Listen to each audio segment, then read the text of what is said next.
I'm reaching out to Jeff right now, making sure that he's aware that it was a 6 o'clock. He's usually right on time. Mhm.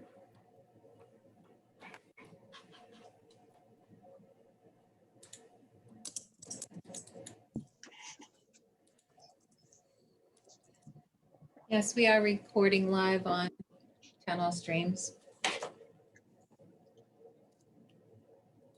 All right, Norm, you back up there. I'm gonna rely on you for the flag.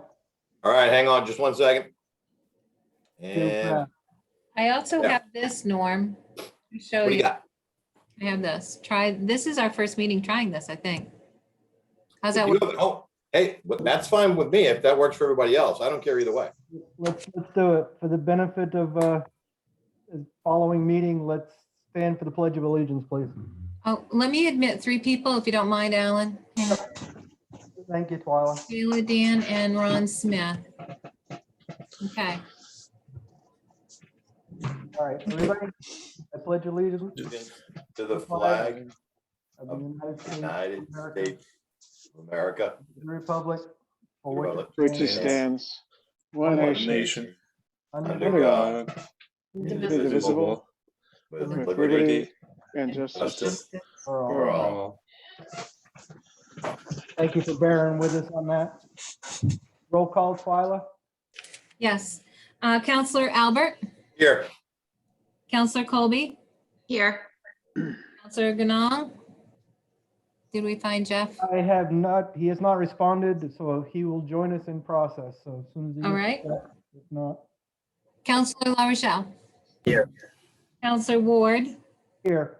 Counselor Lund, here, Counselor Fellows, here, and from the Finance Committee, Heather Ward, Here. Noli Lopez, here, Curtis Lunt, here, and Dan Lehman. here, And from the departments, do we have Dennis Douglas Here. and Brett Richardson here, and Kayla Tierney? Here. And I think we have Ron Smith and Craig Zerhost. Perfect. Thank you, Twyla. You're welcome. First item, we'll turn it over to you, Ron, for the audit presentation, sir. You just put yourself on mute, sir. Good evening. Good Good to evening. virtually see you all. So I'm Ron Smith, here to go over the highlights of your June 30, 20 audit. And I know we've been kicking this around between the town and the school, but the first time that we've had a chance to really sit before you all. And I guess I don't know what you all have in front of you, but Alan, would it be just good to go through and hit the highlights like I typically Yeah, do? what came through originally was the management letter that you sent for the audit findings, and then we Yeah. just got the school. So if you could go through those and anything else relevant to that. How about I just hit 2 of the quick highlights, Alan, Sure. on the financial statements, and then I'll cover that, that management letter and do exactly that. How does that sound? Sounds perfect. Thank you, sir. So financially, as far as Lisbon goes, you guys improved your financial condition, to the tune of about $600,000 as of June 30th, 2020. And that brings you up to a total for the town from about 2.5 to 2.6 to about $3.2 million. So, and school was at about 900,000. Where we like to see the town and the school, given that the town is pretty complex and runs a lot of stuff, is 30, 60 to 90 days of your total operating budget. And to put a value on that for Lisbon, about $1.4 million, $2.8 million, $4.2 million. And you guys between the town and school are landing right on exactly that. So that's good news. The town's undesignated of about $3.2 million, a little more north of 90 days. But I think given the trials and tribulations and the uncertainty of what this economy is going to look like going forward, I think that that's right exactly where you need to be, and if somebody says how you got here, this year, it was largely in part to typically your revenues came in almost on budget. I think your property tax collections were down a little bit, about $80,000 from the previous year, but your revenues came in within like $18,000 of budget. So that's about as close as you can get running a town your size. And as far as, the rest of the conversation expenses is if you ask why your fund balance grew, is because typically, as in the past, the town of Lisbon didn't spend all of its appropriated money, that it had going into 2020. And that's about as frugal that you can get. And that's been a typical conversation, with Lisbon for the past few years, is that's really how you've been able to kind of maintain your financial level, at where it's at right now. In addition to that, your water department's healthy. Your sewer plant expansion, certainly healthy. You've got money, tucked away to where it needs to be tucked away. And that undesignated balance where it's at right now allows you to mitigate a lot of the uncertainty and a lot of the complexity of your town. So financially, I give you, right around an A- to a B+, financially for the town of Lisbon. You guys got the highest unmodified report, the highest opinion that we can offer. We saw really no issues. Alan alluded to, the management letter and the comments that I think that you guys all saw, as part of. And one of the things, Alan, and the rest of you that I would certainly say, is that 2020 was another transition year for software, which was certainly better than 2019. Kayla literally is just getting in there, right now and really starting to dig into a lot of things. And I think that that's encouraging to see, but I still see this software and this transition. I still see some growing pains in 2021, and really how the town talks to the school. And I think it's better for sure, that's going on, right now with Kayla and Haley and no question about that. I mean, we definitely see improvement. But the software, I would say, is definitely, one of the biggest, certainly I think conversation pieces. And again, I'd call it, another transition year. There was some delays, with some certain general ledger reconciliation, some with the school and, some with the town, whether they be taxes or payroll liabilities. But at the end of the day, there's really nothing I can raise my hand up and say, fire, you got a big problem, that you need to address. And I think Lisbon's come a long way, and I think that, as Kayla settles into that chair and, certainly has Diane's mentorship, right there, being able to keep that 1-2 punch in the town of Lisbon and that stability certainly is going to help you out, for sure. And financially, I think that you guys are in some of the best shape that we've had with our relationship with you all.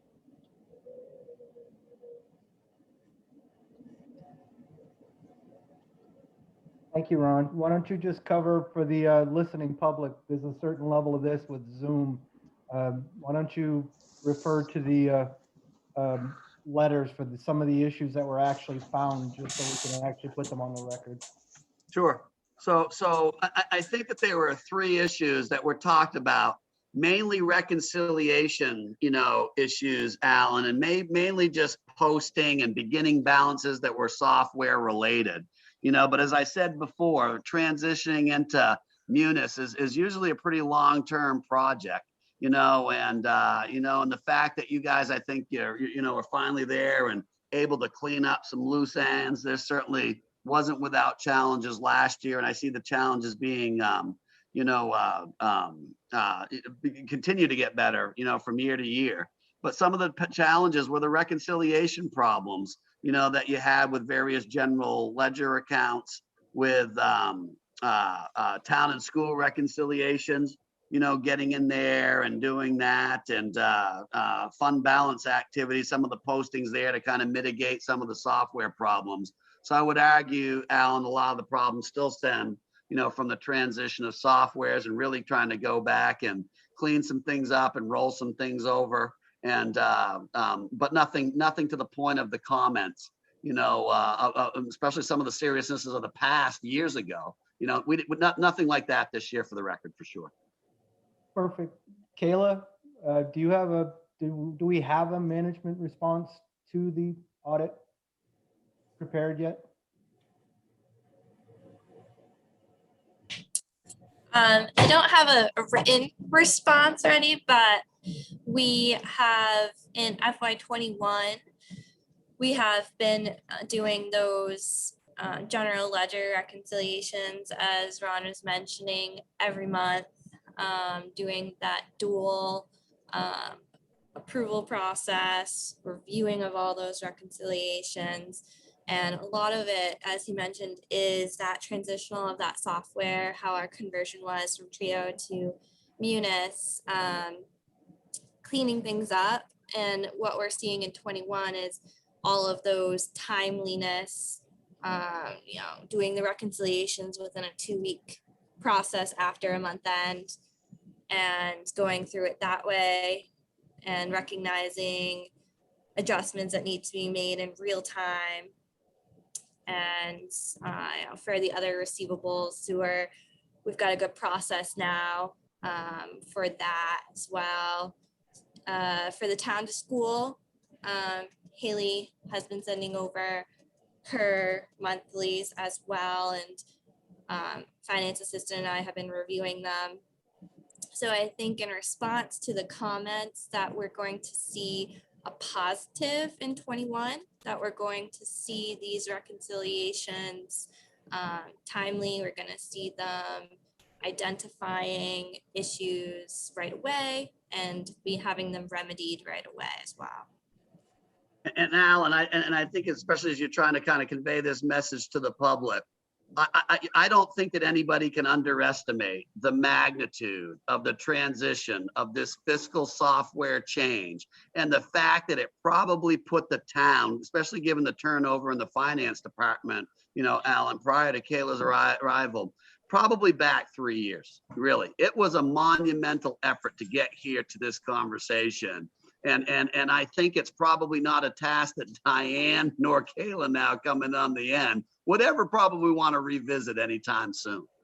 So Alan, I just think that needs to be said, that a lot of these trials and turbulations go back 3 years with the implementation, and you're just starting to climb out of that hole, Alan, really, where you're seeing, that progress now. We're turning the corner, and really kind of understanding what's going where and why. I don't disagree, and I appreciate that coming up, Ron. The one that caught my attention, because I don't really understand what was going on, was the way that we're handling the fund balance in Munis. I'm familiar with Munis through the city of Lewiston, so Yep. That's a new one that obviously wouldn't have come up in 2019 because it's the first year bringing them on the books in Munis. So Kayla, you got a good handle on addressing that so that doesn't actually repeat next year as well? Yes, I think we're going to see a lot of progression in 21. For 20, as it is that transitional, we were having to make adjustments to clean things up from that conversion from 19. And in effect, when you make those adjustments, it's going to affect fund balance in some regards. And because of that, because of classifications and adjusting those classifications from that conversion, it's going to hit fund balance. But moving forward, I think that we've got the classifications all set, and I don't foresee that as being an issue in 21. So I think that we won't have to have those adjustments to fund balance. Perfect. Ron, why don't you slide over into the school department and just kind of recap the same sort of thing, because I'm going to ask the same question to Kayla, because my concern there is we have some repeat items associated with that, and I'd like to formalize. If we don't have an official response to that, I'd like to ask that between you in the school department, we actually put one together this year because I don't want to see it for a third time Yeah. next year. I can tell you though, Alan, it was a lot better in 2021 for But sure. that's- There is I like that. zero Thank you. doubt, zero doubt. Lot better, Alan. I can remember last year in 1920, Alan, working with Haley, you know, really and trying to clean some things up and the struggles of the reconciliation, Alan, because of the munis transition, because of the turnover in the finance department. Alan, it was ugly. And this year was not that. It was more of the consistency, more of Marion, Haley, and Kayla together, you know, to get to that monthly place where there's not a gap, maybe of 2 or 3 months, or a reconciling item or a timing difference between revenue recognition or summer salaries or something with a grant, Alan. Even though that comment was there, that was more, I would probably say, beginning of the year, Alan. There was no doubt that there was a conscious effort made by the school department and the town, Haley and Kayla, really to address things. And really, it was such an improvement over 18-19, Alan. And I think that that needs to be said, even though that comment was in there.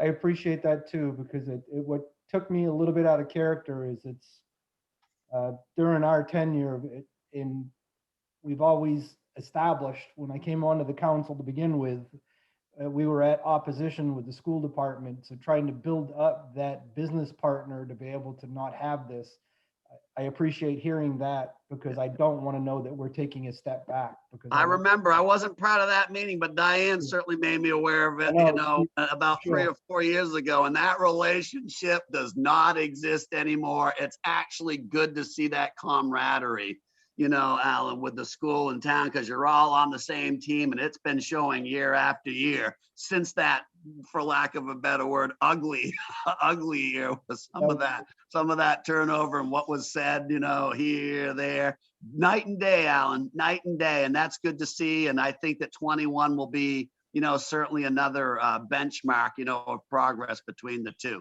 And the school has an open relationship with the town and vice versa. And like I say, things have changed, Alan. Things have changed. That's what I like to hear. I'm fond of having, tell me nice things. I don't care, because if I that's, remember hearing ugly things. I remember telling you ugly things, Alan, in the past. And like I say, there's been progress. This isn't one of those years. good. Chair, may I ask a question? Yes, I mean, in years past, one of the things that would come up to be kind of working against us in the audit would be the idea of our relationship with the water department and the way they do their budgeting process and the timing of it. Does that still reflect poorly on the town's audit? No, I don't think it would reflect poorly, you know, and that's a great comment, you know, because one of the things, you know, when that comment got mentioned a couple of years ago, is what we decided to do so that things wouldn't be delayed and that literally we could tell the water department story. Because remember, the water department's PUC regulated. They're required to be on a December year end, you know, where the town's on a June year end, and so is the school. Hence, there's a problem right there. So what we said is, it's really not even, you could tell a story from July to June for the water department, which is a similar story that you're going to tell of the municipality, but that's really not the story. Their story is their calendar year. That's how they budget. And what we've done going forward was we've actually lifted out, you know, the December audit. Correct, Diane? This was done about, is this the second year of that? We've lifted out the December audit for the water department and embedded that, and basically has said, here's the water department's report on a calendar year for all the users to read, to basically say, this makes more sense and is consistent with the PUC regulations of how they budget and how they budget. So great question. I think 2 years ago, Diane was like, is there anything that we can do about that? We met at the mines and said, let's do it. That just makes sense to put that discreetly presented unit in the financial statements, you know, so that it makes sense when you read the water department, and then it makes sense for the town based on your budget years. any other questions of Ron, guys? Hearing none, I thank you for your time tonight, sir. It's good because, again, we've seen the reports, we're hearing from Kayla associated with that, but having this information publicly for the listening that are actually, their only connection would be going through the, when it's published online, Thank you very much for your time tonight. Everybody be well, be safe. Thank you, you too. Thank you, Ron. All right, next item, Paula, and Is codes. no, we're actually going to go out of order for the benefit of one of our favorite sons here. Let's go to miscellaneous, Kayla, if you could, and that way we can get Craig home in a decent hour. Okay. Miscellaneous and community service. She's going to. For whatever reason, I'm unable to start my video. Can somebody help me on that? Oh, do you need to share a screen? Let me look and see. No, I don't need to share a screen. I just, my camera, oh, hang on. I know why. Okay. There we go. Now I'll bet it'll let me. Hi, everybody. Good evening. Am I allowed to share my screen? Yes, please, Kayla.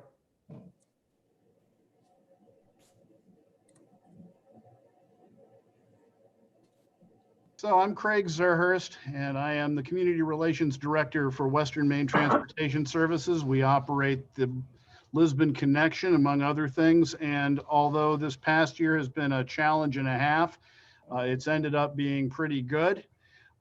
We have some, I think, and hope are going to be some very exciting changes coming up for this coming year.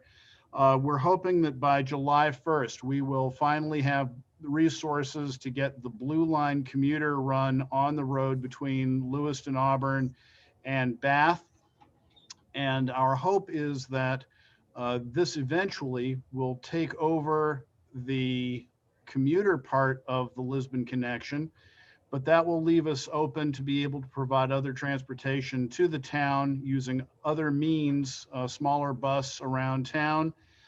We are committed to making sure that you all have the service that you want, not changing the amount you contribute, and just doing some cool things. Brett, I noted with some interest that we've got some action going on with SpringWorks. We're hoping that maybe this new service may be able to help them, coming in both directions. Obviously, Dingley Press is still a factor. But thank you all so much for continuing to fund the Lisbon Connection. The ridership has been not bad for a pandemic year, 3,509 boardings, of which 460 were for 19 individual residents who were going shopping, either to Lewiston, Auburn, or on the monthly run down to Topsom. This new run that we have will make a stop in Topsom so that people will be able to go there on a daily basis if they so choose. And of course, also into Lewiston and Auburn. The bus will run approximately 4 times a day as opposed to 5, but we're looking forward to actually being able to enhance service through this model.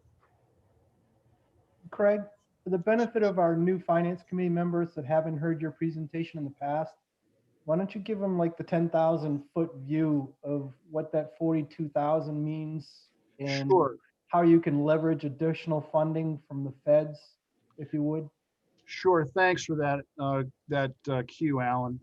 So for those not familiar with transit funding, it is an arcane art at best.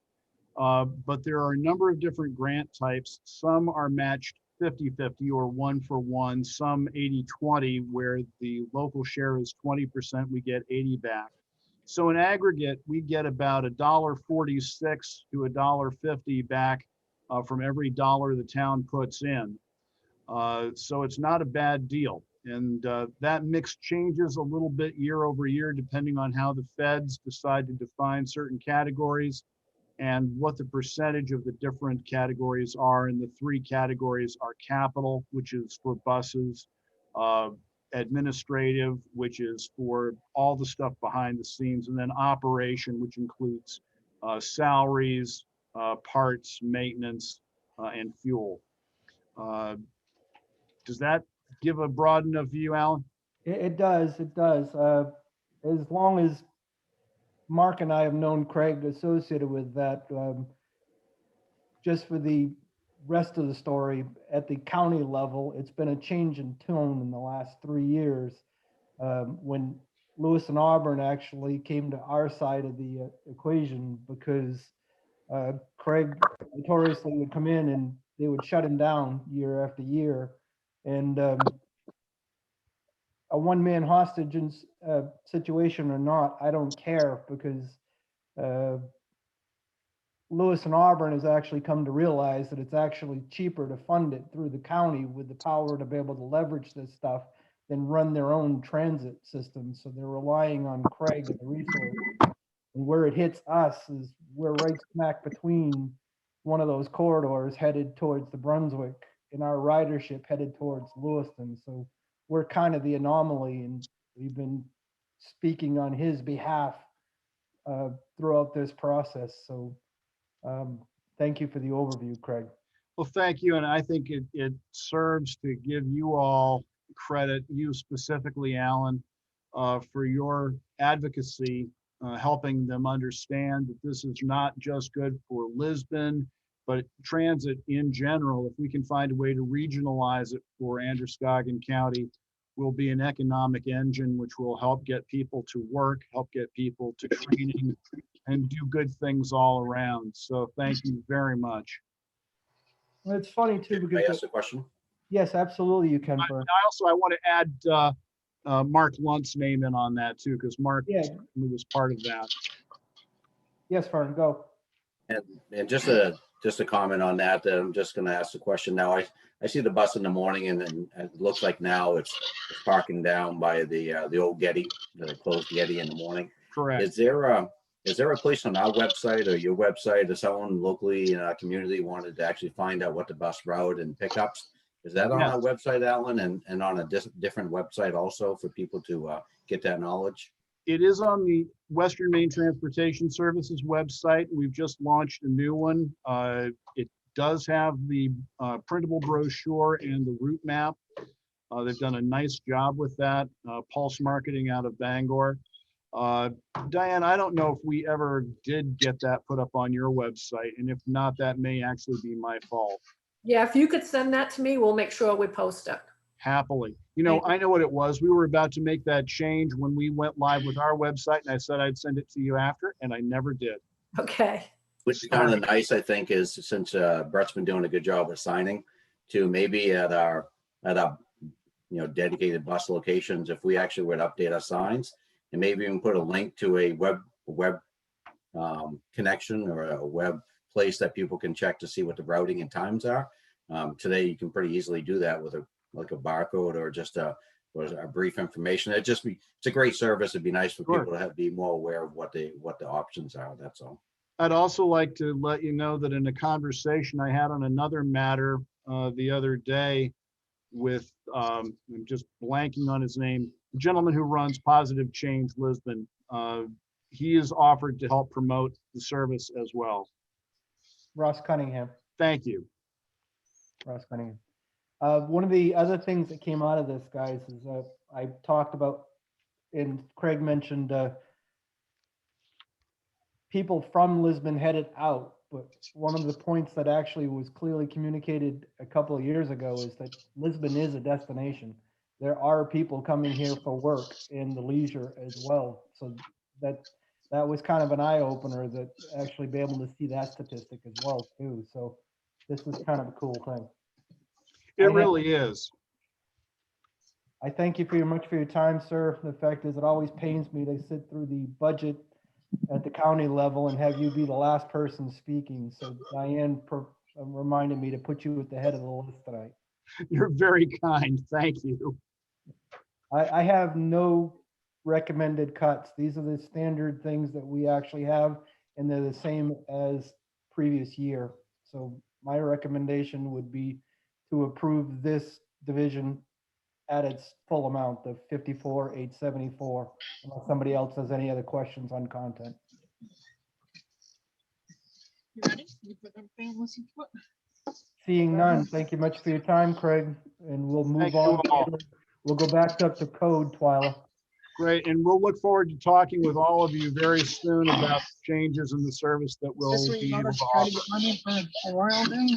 Yeah, this is the budget meeting. Is that what Correct. you did the money on? You're asking for Yep. an amount of money? looks like I'm gonna get it because Who is that? I actually got what I wanted last year, not knowing. Yeah. You have anything Oh, left over from last That year? was Mr. Vayu from the, I believe that was from the Legion. He is, Um, he is present, James. Yeah. I was just trying to figure out who was speaking associated with that because it was getting the background noise, but I wonder if that's Craig. Did he sign off yet? Craig is gone. Okay, I think that's what it was. Okay. All right, Kayla, you're back up in code now. Right here, this one, Mr. View. yeah, they did. Code enforcement.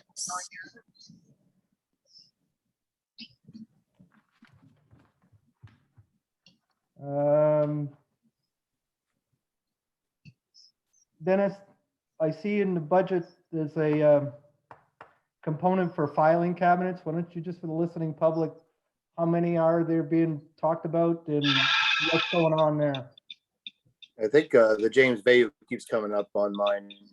I'm not sure if that's where that's coming from. A lot of background on I'm my here. end. Can you guys? Thank That's you for better. shooting yourself right there, Mr. Vayu. Thank you. Yeah, that's better.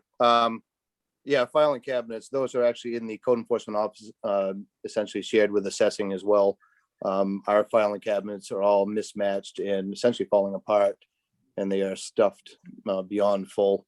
We work with those cabinets every day, and it's becoming just, a tedious task just to get a piece of paper in them now. So they make a new file cabinet that has an additional drawer on top. So there'd be one more, I think it's 6 drawer instead of 5 drawer, which will give us much needed extra storage across the whole bank of file cabinets. And they'll be new and easy to operate. Public used to use them, and at some point we get back to normal. I'm sure they will again. But they're where all our building files where the realtors come in and lenders and whatnot, plus all my files. So we need to upgrade the file cabinets. Haven't put anything in since I think I've been there for anything, and about time we do it. That's about it.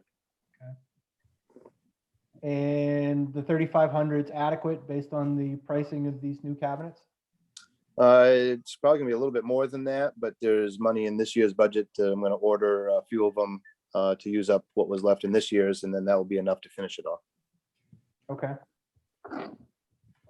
Diane, this would be one of those fund balance potential items too, because it's not going to be there next year. Once they're purchased, they're purchased. Is there any issue moving this to fund balance for the 3,500? Nope, I'll make note of it and I'll make the change and add it to the list and then reduce this budget. Much appreciated. Any other questions on this division, guys? That's the only thing that came off the page to me. Seeing none, let's move on to buildings next, Kayla. No, that's not me. Oh, No, you're right. I'm sorry. Let's stay in Dennis's. Let's go border appeals then. that's an easy one. Any questions? It's pretty much been the same every year, and it's just pretty much the bare minimum. It's the same as last year. I had no questions associated with that. Does anybody have any questions on the Border of Appeals line item?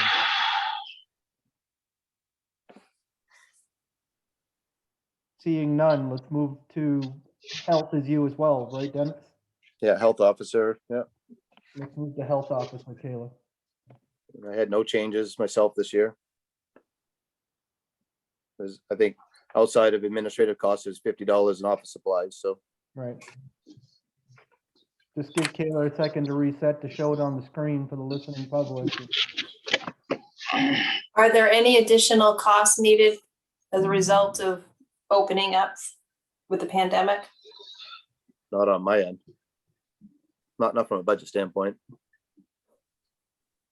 I don't, unless the state comes across and says, before a restaurant can open, they're mandated inspections. I haven't heard anything like that. I have a question for Dennis. Dennis, how often do you inspect each restaurant in town? It's once a year for the victual inspections, which is really way over and above what, the state is required to do it every 2 years, but, they don't as far as being able to get to them all. Mhm. We do have our annual victualers, which Twyla's waiting for me now on a bunch of them, which is quite challenging to do in these times right now. Oh, yeah, I'm sure. But yeah, we do them once a year according to our local ordinance. Any other questions on the division for health officer? Seeing none. Last one for you, I believe, Dennis, planning board. Yeah, but there were a couple changes there, and I don't know if Kurt, the chair, is on tonight. If he is, I know he was interested, and I think there was some questions from Dawn at the planning board meeting the other night in regards to the first non-supervisory wages, the $5,000 line. And just looking for an explanation on the moving some of the costs of contracted professional services to the Economic Development Office. So I was told that that was highly secretive and it would be disclosed tonight. There's nothing secretive about it, and it was in the explanations. I kind of explained it a little bit, but I'll go into more detail tonight. Since we have somebody on staff that has a degree in planning, and we've been using that person to do quite a bit of planning lately, which is the Economic Development Director, what I wanted to do was I took half of the contracted professional services, because we haven't spent any of it so far this year, and moved it up into non-supervisory so that we could compensate that individual for doing planning work. And then I left 5,000 in there in case we wanted to contract with a third party such as AvCog, maybe to help with ordinance work if it didn't fall under our fee structure and we had to pay additional to them to do some work for us. There are some things that they will do for nothing because we pay a fee to them. And there's some things that are more in depth that they would have to do that they would charge us an hourly rate to do it. So that was the rationale behind that. I haven't taken anything away from this budget. I just redistributed it, and the services are still there for planning. And Dennis, I misspoke the other night. I apologize for that. It wasn't part of an executive session. Largely associated with this, Diane, with the other items that are in the budget that are personnel for the meeting that we had the first night. Yep. Please put the Economic Development Director's position on the parking lot for future consideration, because I've already heard from a couple of sources associated with that that'd like to know the justification. We can defer that when we get into it, or we can have it now, because you're seeing the $5,000 right here in this budget. What be the wishes of the group? Mr. Chair, may I? Go ahead, Fern. I heard Mark first, if you don't mind. Okay, I just would like to say that I'm somewhat concerned about this, because I think we already were complaining about the planning board didn't have the resources to stay ahead of the ball on things like the solar ordinance, and now we're cutting them down. A couple of years ago they were at 20,000, and we've cut them down to 10,000, now 5,000. It's really kind of a death of 1,000 cuts here, and I'm really concerned they don't have enough money to hire someone who has expertise in ordinances, which is what they really need to do. And I think we have to be careful what we're asking volunteers to do here. I don't disagree with you on that, Mark. The point of the 20 grand was to help us get through the comp plan. That was a heavy initiative associated with that. The 10,000 that was set in last year's budget was based on the needs. I guess the question that I would have is, of that 10,000, was it actually a true need for this year to be able to weigh in for next year? But I'll add that to the list. Ern, you go. Yeah, I guess my point was out of the 10,000 that we had allocated last year, how much of it was actually spent? I mean, last I knew there was none of it that was actually spent, was there? Or unless I missed something. What's that? Zero. From what I understand, none of it was spent, and there was the possibility of needing sources from AvCog beyond what we pay in membership, particularly for ordinance writing, and to date, we have not used that. Yes, I mean, if you're looking for a discussion now, and I agree that whole change needs to be put in the parking lot or whatever we want to call it for a later discussion.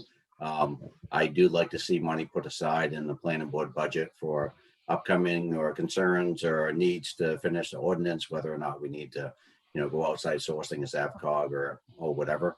And I don't know the down on the bottom, the contracted professional services, the $5,000 line, has that actually changed or has that actually been there yearly also?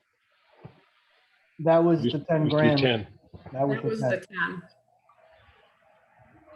That was Mr. been Chairman. Yeah, Mr. Chairman, I would actually think that we would actually just revisit this, but I would like to have money left in there for the potential use. That's finishing. Sure. Mr. Chairman. Yep. Diane and I recently talked about the Economic Development Director, and I think we agreed it would be better in the future if we talked about this in advance of this meeting. On the other hand, if we're going to use the Economic Development Director, I don't know what his skill is and how much we'd be able to use him, but I guess it'll be an experiment. I think it's going to be a larger discussion when we get into the justification for the position is anyways, Kurt, because Okay. the question I would have is on a party that's got the 40-hour expectation, does he have the time to be able to dedicate that, no matter if he has the experience or not, what's missing for that basket of goods? Because it's a slippery slope to be able to toss a figure at it and not have the expectation that the person can get everything done. So let's cover that when we get into the economic development side of things, if you don't mind, Kurt. Thank you. Mr. Chair, Yep. I just want to weigh in on this real quick because I do have some concerns as well. I'd want to, and it sounds to me like we're gonna talk about those concerns when we visit the economic development budget. But I am concerned because if we're going to try to compensate for somebody who has a degree in planning, but I just feel like we don't want to take money out of a budget for a resource that we already have and we're already paying for. So to your point about number of hours in the week and if there's any actual capacity inside of his existing work schedule to take on any of this project, that's where I would live. And for me, the planning board, there should be some scope. There should be an understanding of what we're trying to accomplish. So therefore, be able to understand how much of a need of his time there would be. And then if it's doable to try to map that out. I realize it's not going to be neat. We can't budget it over 52 weeks sometimes and that things come up and we have to ramp up. But I just want us to be a little bit more planful and mindful about thinking about those things if that's a possibility. Thank you. Correct. Mr. Chair, may I ask a question? Yep. Pardon my newness to this, and I'm just trying to understand, am I hearing it right that this is more of a, to compensate that individual, we're kind of moving some of their money to another department? Like, I guess I'm trying to follow. It seems like we're trying to move money from one area to another, I guess. Am I understanding it wrong, or could I? No, you're not getting it. I'll give you partial credit, Dan. Thank you. It is a reclassification for increased pay that's actually out there for discussion on the economic development side that is actually playing out in this budget for the background for the planning position.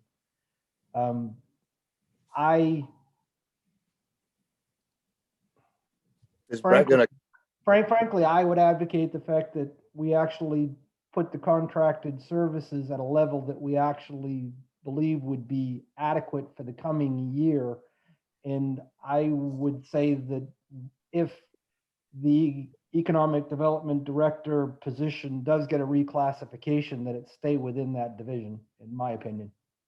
I wouldn't mix the two, but no matter the background, because it still leads the question whether he has the time to be able to do the responsibilities for what we need. Well, I guess that's kind of more my question, because I feel like Dennis, from somebody on the planning board, I know I'm speaking from finance committee, but you wear multiple hats, or you? Yeah, multiple hats. Dennis does quite a bit of that and does a great job at it. So I guess I'm trying to understand it. So maybe at another time, so I'm not taking up a lot of meeting, maybe we can get some clarification for me, because I'm like, well, if this is for doing planning, Dennis does I guess I'm not in the office, so I'm not going to say that I know the whole story and I'm aware of that. So I guess from an outsider looking in, or from somebody thinking from the town, or watching and observing, I'm taking this in as, why don't we just put that, if you want to give that to economic development, why don't you do that? Or if you're given to planning, wouldn't that be under Dennis? And so from a newbie or somebody from town, just keep that in mind as we go forward, I guess. I don't want to take up too much time, but maybe at some point I can get filled in a little bit more. No, Mr. Chair, may I ask a I question think you also? got it. You raised a good point, Dan. Yes, Mark. Thank you. Just to stay on this planning board budget, I guess the question is do we keep it 5 or leave it 10 like we did last year? That's the biggest change of the budget from what I see. I guess I would ask the planning board chair or Dennis, is there any projects coming up this year that would be more overwhelming than the past year that we would need the 10,000? Or is 5,000 adequate for as far as for outside services? Or should we put it back to 10? I think it's a pretty straightforward decision we got to make, and the rest of this budget seems pretty straightforward. Right. Mr. Chairman? Yes, Kurt. I'll keep it short. I think it should be 10. I think 5,000 is very little money. Remember, we used to have 20. It's been cut quite a lot. We have a lot of responsibility. We can't predict the future. I think there are quite a few potential items out there that we need occasional help from. Dennis does a great job, but he does need occasional help, and it's a contingency. We don't have to have a project right now. Kurt, Yep. let me ask you this. We have 10,000 sitting in this year's budget that actually doesn't have anything utilized, and we have 5,000 this year. What be the fact that if we actually just encumber the 10,000 to be able to give it to you available, that because it's already been raised? One of the things I'm not comfortable with is putting a $10,000 item out there that if we don't use it, we ask for it every year. The fact is, but if we have Diane at the end of the year encumber the balance in that account for the planning board's future needs, you get to the same place. Any traction to that idea? No, that's fine. That's good. Alan? Yes, Diane. I'd also like to add that some of the reason that we haven't spent some of that 10,000 is because Brett's been doing some of that planning and some of the work that he's been doing that we would otherwise contract out. So that's part of the reason why I put 5,000 up under non-supervisory. I don't disagree. We're just looking at the budget itself. What I'm hearing enough in this from those that have already been weighed is, does it need to be in the planning board budget versus the economic development budget? Okay. In that regard. So my recommendation would be to keep it at 5 with the expectation that if there's a balance left in this account, which right now is 10,000, that be encumbered to be available in the next year if the planning board so needs the money. Okay. Agreed with Mr. that, Chair, Kurt? Mr. Chair. Hold on, Don. And Don, Kurt, you're cool with that? Yes. Okay, I just wanted to make sure because I don't want to tie your hands either too for what you're looking to be able to do, because with everything with COVID and everything else the past year, it's been hard for the planning board to get traction. I get that. So like the topics with the solar that have come up that Mark mentioned and some of the other goals that you have, at least the resources available should the need arise. Thank you. Don. And Mr. Chair, I would like to add that I think this is the kind of budget that's going to fluctuate a lot year to year. It's not a salary. It's going to be, some years you might need, 20,000, and some years you might need nothing. So I think we would expect this particular line item to bounce around a lot year to year. Agreed. And right now, the fact is we have 15. If we don't use 15 next year, we can encumber it. And that amount will continue to grow in years, by all means, Mark. Don. I was just going to say, for the listening public and for anybody else that's interested, if we back up to the point when we did have $20,000 in there, it was to fund a contracted planner position that we had in 2 cases. When we eliminated those positions, we kept the $10,000 in there kind of as an experiment if we were going to need it. And to date, we haven't spent it. I find it hard to believe that for the amount of contracting that we're going to do, that we're going to spend over 5,000 if we do find somebody out there to do some of this work. However, I would also go along with your idea of encumbering what's left. Right. Thank you, Don. That's a good point, because at that point, it was a contract for the 20,000, and specifically it stayed as long as it did because you guys clearly needed the assistance to be able to get through that comprehensive plan, because that was a 3-year venture with you guys. And clearly there was an invested effort associated with summarizing all that content. Well, it was not only the comprehensive plan, it was also developing checklists and bringing a planning board into the 20th and 21st century from what it was. Agreed. Any other questions associated with planning board? The other item that's on there would be the 5,000, and we'll get into that as we move into economic development. But for the benefit of Dennis, is there any other questions of him tonight? Seeing none, let's move to buildings, please. Thank you, Kayla. Thank you, Dennis. Thank you.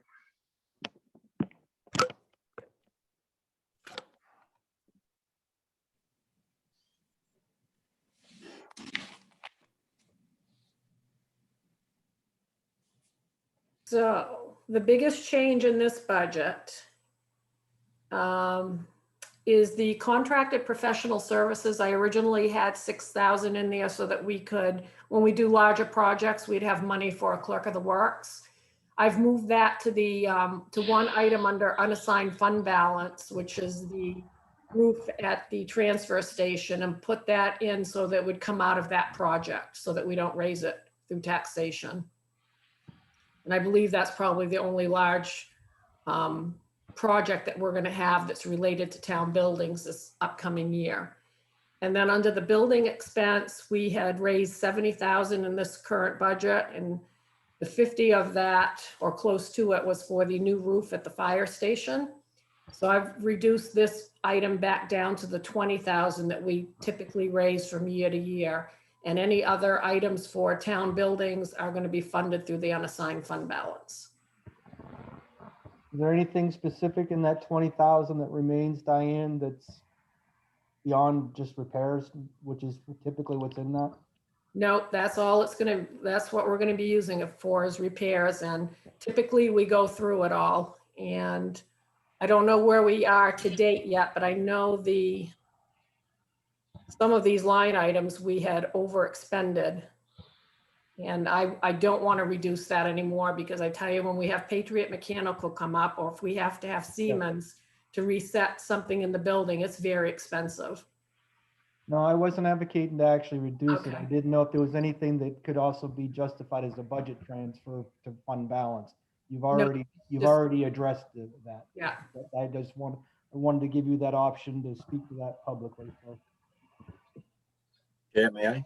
yes, Diane, you just mentioned that a lot of these are overexpended. I mean, is this a realistic budget, or are we actually underfunding it? I guess that'd be the question, where we've seen for many years in the town that we don't always keep up with maintenance the way we should. So is this a time where we really ought to be having more in here to do some more preventive maintenance? I guess that's just a general question. We had some unexpected things that happened right back in July. We had the issue with the, we spent a lot on the generator trying to keep that working, number one, which we're not going to have that in the future. And then we had that other issue on the fire department side with the sprinkler system. I don't know if you recall that. That was an expensive, it went bad on the fire department side. So there was a couple of unexpected things that we shouldn't have any problems in the future, but they were expensive. Did actually have a report. Whether we've underfunded it, it just depends on what we have going wrong during the year. And this year we've been very lucky with our air handler system. We haven't had them come down and look at it as often as we've had in the past.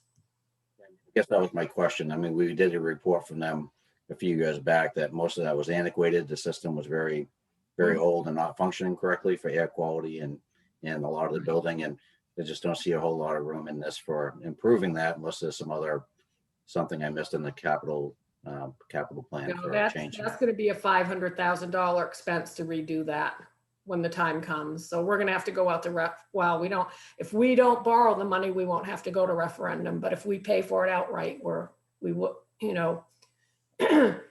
if we have to borrow the money to do that job, we'll have to go to referendum on it. At one point in time, I think one of the recommendations was to do wings by wing. But to Fern's point, it's Segments. nowhere's on the capital improvement plan. Hmm? But to Fern's point, it's nowhere's on the capital improvement plan. I thought we had that on there. Can we spot check that real quick? Kayla, can you jump to the capital improvement plan just to assure that? Yes, my point was if we can actually do that in segments and actually not make it go over that 250 and just do certain segments or certain wings or however you want to do it, because they were actually offering some other, instead of having one big system, have multiple systems. Again, I'm just going back to what the report was that we actually got and how we could handle it. You know, do we do that in segments? So we're not going to ask for them for, you know, a $500,000 a vote for improving the air quality in the town office. It's always been an issue. Don't get me wrong, someone's fault, but if we don't really put any money aside to repair it, I think we're just gonna maybe someday end up with a big issue, kind of like a roof or a generator. Just my opinion. Yes, I would have to go to either Siemens or Patriot Mechanical to find out if we can do it piecemeal and then what the cost would be. I had to check the CIP. It is on the CIP. It's on page 34 of that combined report for the 5-year town buildings. And we have it under forecast 6/30/2023 for 500,000. And how is it to be financed? We have it as debt or bond right now.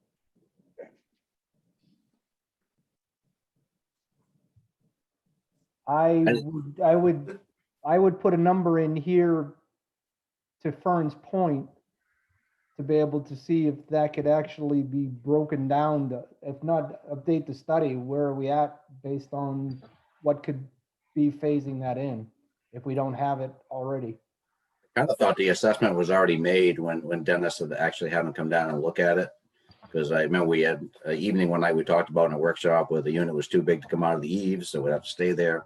Small units would be put in. And some of that might have already started even in the police department, the way they're redoing some of that, I don't know. But again, it's just one of those things where I don't want to beat this to death, but I just want to make sure when we hear a phrase that's probably been overexpending some of these lines, I just want to make sure we have enough in there to cover the needs of what comes up, that's all. Fern, I'm gonna help you. I will beat this subject because it's $9,000 for an exchanger. We've bought 4 in the last 5 years.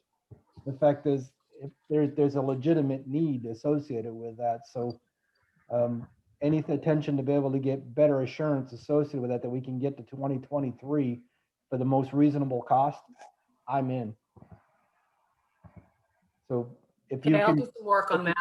if maybe for just put it in the parking lot, Diane, for if nothing else, where we stand on being able to address that piecemeal should, in anticipation of 2023 is going to come up, and that's $500,000. Yep. Thank you. Anything else for the buildings division that anybody sees? It's kind of troubling for me because it's better, but way before I was even on the council, I actually made the mistake or afforded the opportunity working with Mark on the MTM Facilities Committee back when, and seeing everything for maintenance for all buildings is only $20,000 actually kind of proves Fern's point. We don't always at times do the best to invest in our infrastructure. I mean, a steel door like the ones on MTM can be a grand a piece. The fact is those doors on that gymnasium were rotting off the structure associated with it. We just can't keep looking past this stuff without investing in it and not expect it to cost us more in the long run. Seeing nothing else, if there are no other questions, let's move next to. Before we go on, I do have a question, Mr. Chair. I might have missed this while I had to step out, but that's good, Mark. I wanted to ask who is actually administering this now? I know this used to be under Dennis, but it was changed, and I see 11,000 in non-supervisory wages. I'm just wondering who's running town buildings and who's getting paid that. So the 11,000 is for the janitor that comes in and cleans weekly. So do we have somebody who's administering town buildings now as part of their job description? each department is taking over, dealing with their own buildings now, like it used to be. And then between Nate and myself and Ryan McGee, we're doing the town office, depending on what the issue is. I mean, I might make a suggestion for the future that we might want to look into hiring an outside contractor firm to administer that rather than expecting every department head to be an expert in building maintenance.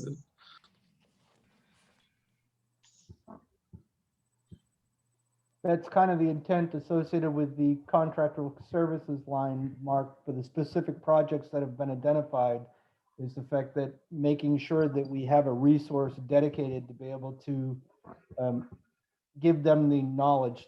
Specifically, the one that's in there right now for this year's discussion is the solid waste roof.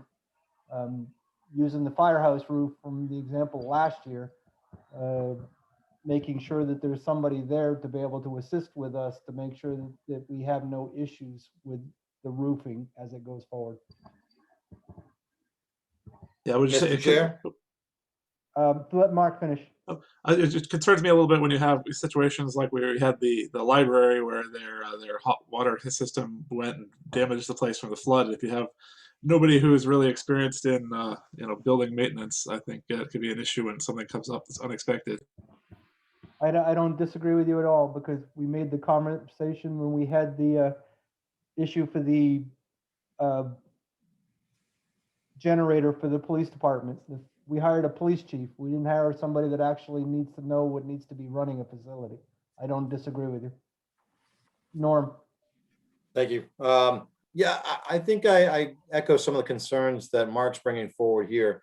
I certainly don't think that it sounds to me like this is a short-term, it should be a short-term plan to have the current folks, the department heads, manage their own affairs in their buildings that they're in. I can understand why that needs to happen in this moment. What I don't understand is how that's going to be effective to support any long-term capital improvement projects associated with buildings when we don't have folks who are subject matter experts, for lack of a better term, on their particular buildings. Because quite frankly, it's not that they couldn't be, it's that they may not have the capacity in an already overtaxed. We have folks who wear a lot of hats. I'm not saying something that we don't all know. So I would say that while we could serve in this particular time frame using the strategy that we have in place, I think it's short-sighted for us not to think about a better strategy and at least trying to come up with what that might look like. Is there a resource that's untapped that has that sort of experience that could be utilized? Or do we look at a combination of somebody who would be the point person on the subject matter expert on all the buildings here, but just doesn't have the capacity to be able to create enough time to take on the full project? So we would have to have an outside, and I'm not a big fan of having somebody outside coming in and sort of being that touch point. But if we're only using them to drive things forward in sort of a manager sort of way on projects that we're trying to move forward, then maybe that could be an option. So I got in the weeds there and I didn't really want to, but I think it was important. So, and I know we're all trying to do the best we can with what, with what we have. So I'm sure we can put this on the parking lot and talk about it later. Mr. Chair. Yep.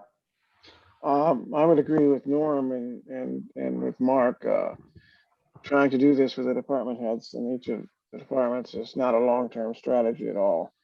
I think we need to figure a way to have someone probably on staff do it rather than a contracted service, but that may have to be a new position or a position that's combined with something else at some point.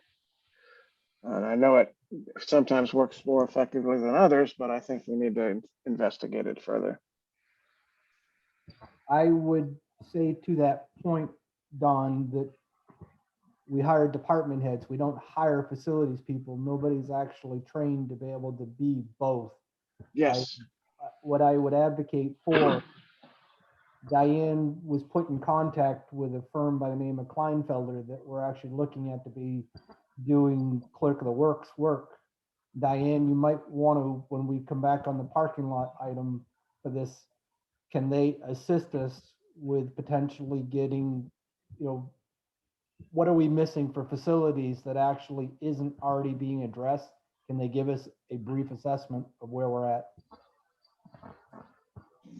Does that make sense, Diane? Yes, it does. Yep. Can I ask, Yep, can I ask a question? yep. If we look at bringing someone internally, is there a possibility of sharing that with other communities in the area that may be having the same gap? Anything's possible. At times, during my tenure on the council, we've talked about, sharing resources with Lewiston or contracting through Lewiston, but it's all relative to whether that other community has the time to be able to dedicate to it. On that topic, our facilities person in Lewiston doesn't have the ability to keep up with what we've got in Lewiston, so they're in the same scenario. You're finding more and more is that communities are relying on this outside service to actually do that kind of stuff. Specifically, Kleinfelder to me is the firm that we actually contracted to help us build a fire station, because to be able to say that our fire chief in Lewiston and our facilities person knows everything to build a fire station is insane. And if you leave it to the money guy that just hired the contractor, that is totally flawed, because I'm totally out of my wheelhouse associated with that. So if we can somebody contract to be able to assist with us, that's better than what we had now, because we're not putting our department heads in that responsibility that is riddled with problems. Mr. Chair, Yes.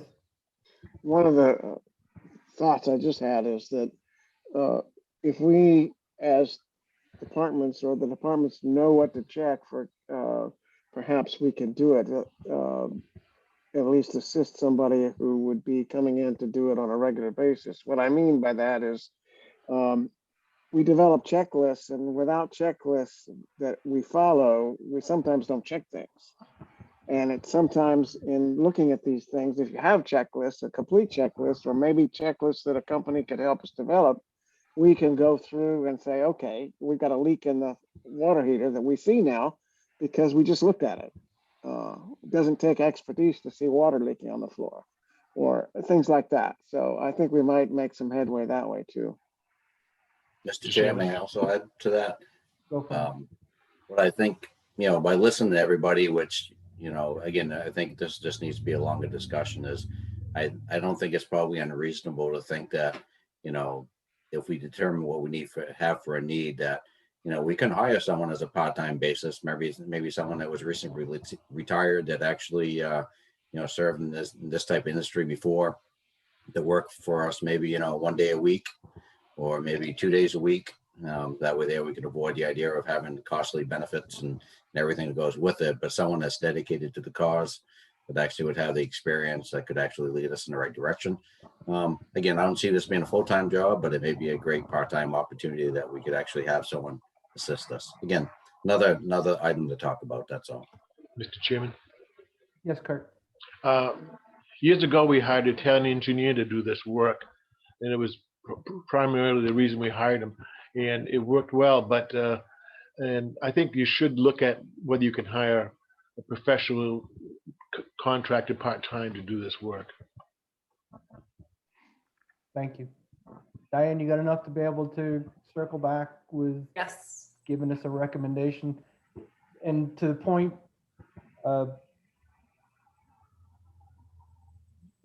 couple of different ways to be able to do it, whether we actually bring somebody in on an as needed basis as an employee or contracting out. Defer to you to be able to bring this up and give us a line item amount for the coming year. Okay. Hey, Alan, since it's after 7 now, do you want to wait and do the other 3 budgets next week when we only have rec department and library left to do? Nah, I got the finance committee here. Let's let them roll through and we'll Okay. pause. I don't think it's going to be that big a meeting tonight to be able to make it a hardship. Okay. Anything else for buildings? Kayla, that brings us what, to economic development?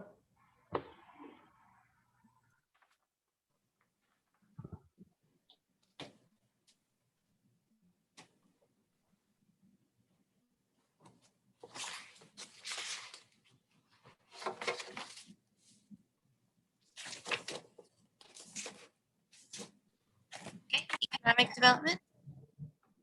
We're looking at a budget same as last year. The one item that we've already brought up for future discussion would be the position that we've already identified. Any other questions on this division, guys? The one that I asked for the listening public, Diane, why don't you bring it up again? The program coordinator position that we're talking about for this summer, where's that being financed again? That's coming out of the Moxie Fund. Because this program event coordinator will be doing everything, including Moxie, if we ever get back to Moxie. And Which that's is- where we have funds that we set aside for the Moxie coordinator that we didn't, we still have funds left over from that. And for the listening public, that essentially means that it is not raised from taxation, such as the same as this budget. This budget actually is not general fund. It comes out of TIF and other funds. Correct? That's, yes. The TIF we show an offsetting revenue of TIF funds to cover this budget, yes. Any other questions associated with economic development that haven't already come up tonight? Seeing none or hearing none, let's move to clerk. Okay. Got to click, bear with me. I'm just gonna fly back up on the spreadsheet. You're doing a fine job, Caleb. Thank you. All right, town clerk. So would you like me to highlight a few of the changes here? There are not that many. Sure. So in the account for overtime, we put enough money to cover the creation of this new line, which now includes the funds that were previously in the planning board and a board of appeal budgets that covered taking and transcribing meeting minutes. Some of these funds in the non-supervisory line was moved to cover the election overtime and council meetings and council workshops and minutes. That money also got moved, basically because we as a team felt that it made sense to label these expenses within the town clerk budget, since the job description included council secretary, and it is responsible for taking and reproducing minutes of the council assessment review board, appeals board, and planning board. Twyla, to that point as well, why don't you cover briefly what you get saddled with professional services too? That seems like a high figure, but it's actually so much that doesn't really, it's a placeholder for other items. Yes, and in professional services, we put that line 600, correct? So we can do more online learning modules with the staff. We see a benefit not traveling while we're being able to watch and learn as time permits. And there were cuts of 850 out of the meals and lodging line. There were cuts in travel, about 800. Again, you don't have to travel to do online learning. I meant professional services, the 80. Oh, this line, yes, professional services. Yeah. That covers ballot programming for the vote tabulators, the accessible voting equipment, codification. It hosts the town ordinances online and pays for some of the services so that they're updated instantaneously after meetings. And it also covers the onboard database for boards and committees. We had CoFile estimate the restoration project for the next 3 years. Year one was estimated at $13,750. So we removed that from this budget.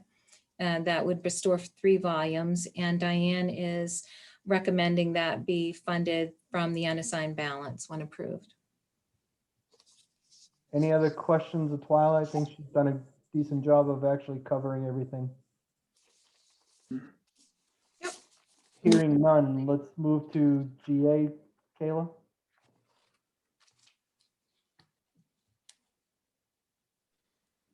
Diane, I asked a question and I think you either misunderstood or I got a non-answer, one or the other. I realized that you don't have a department head budgeted. Right. In non-supervisory. Who is filling that role? Is that falling to you?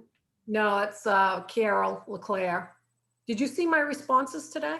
I did, but in that regard, Carol's not operating in a vacuum. Who does she report to be able to fill that as a department head? It as would be opposed to- me.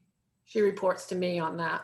Okay, that's what I needed to hear, is the fact that Oh, okay. it's somebody, because I wasn't sure if it was you or if it would end up being Kayla. Obviously, Carol works for one or the other. I wanted to know who that was. So in your response then, you have taken over the designation role of the GA department head. in this Right. regard. Okay, The GA has always been out of my office, and then the general assistant caseworker works underneath me. okay. Again, you're seeing a budget that's the same as last year. Nothing's changed. The only thing that's really moved here with, instead of actually department head salary, it's coming out of non-supervisory. The question I have, Carol was full-time in Treasury to begin with. Is that created an issue in Treasury that is short-term in nature, or is that going to bite us down the line as well? We don't have a lot of general assistance cases, more in the winter time than we do this time of the year. So right now it's not creating an issue. And she can see people after hours and deal with people after hours. But right now she's doing it during the daytime, as long as the clients can get in during the daytime. Okay. And we're not, I mean, on an average, we're probably seeing, some of them are repeats, so they don't come in and see her. She can do it over the phone, but we're probably doing 6 a month. Chair, Yep. just a quick question, Diane. So Yeah. I heard you say that most of it's during normal business hours, but there is a response component to this position for those emergency situations. And that's where there's a on-call, I'm assuming it's a mobile device, phone, it's on the budget piece. Yeah, so they would just she would field the call then and respond accordingly, correct? Yes. I thought so, I just wanted to confirm that, so, thank you. Any other questions on this division?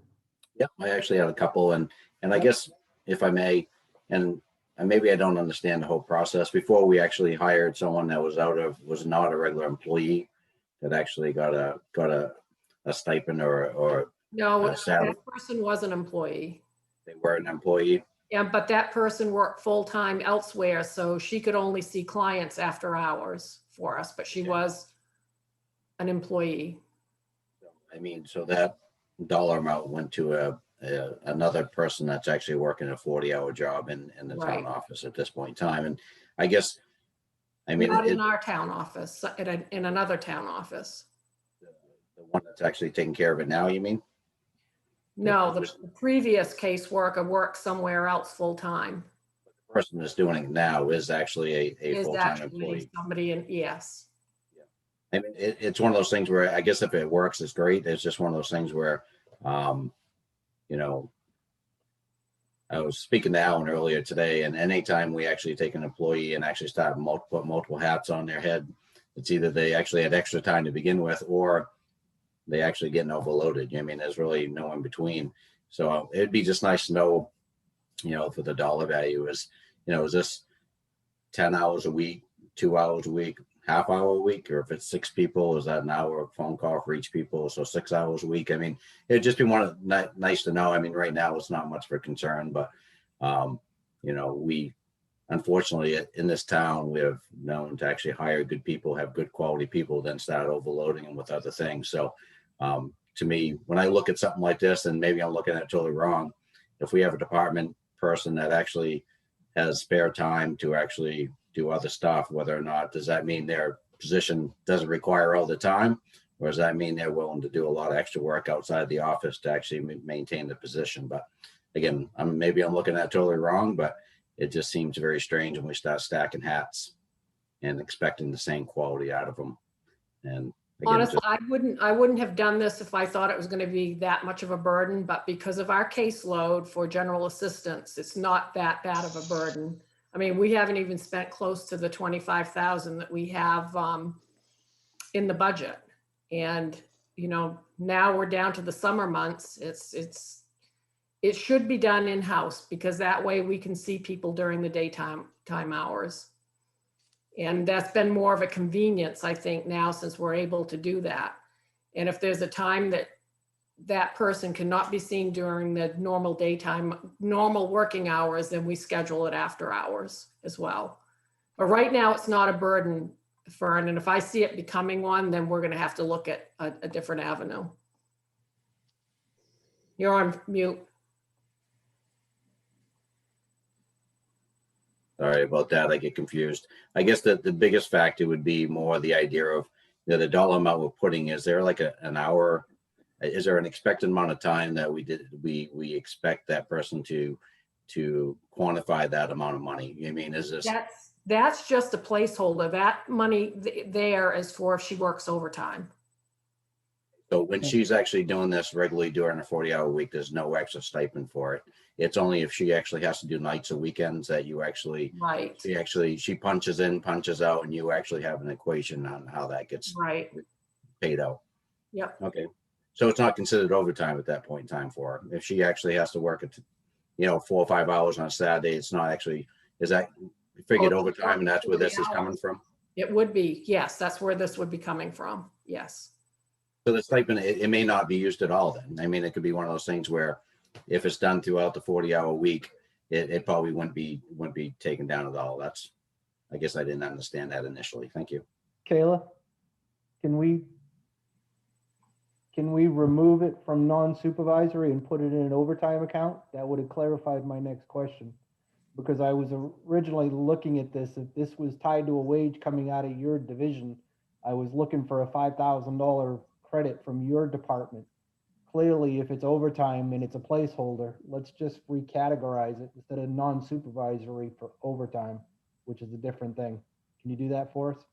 Yeah, we can do that. Definitely make more sense. Any other questions, Fern? No.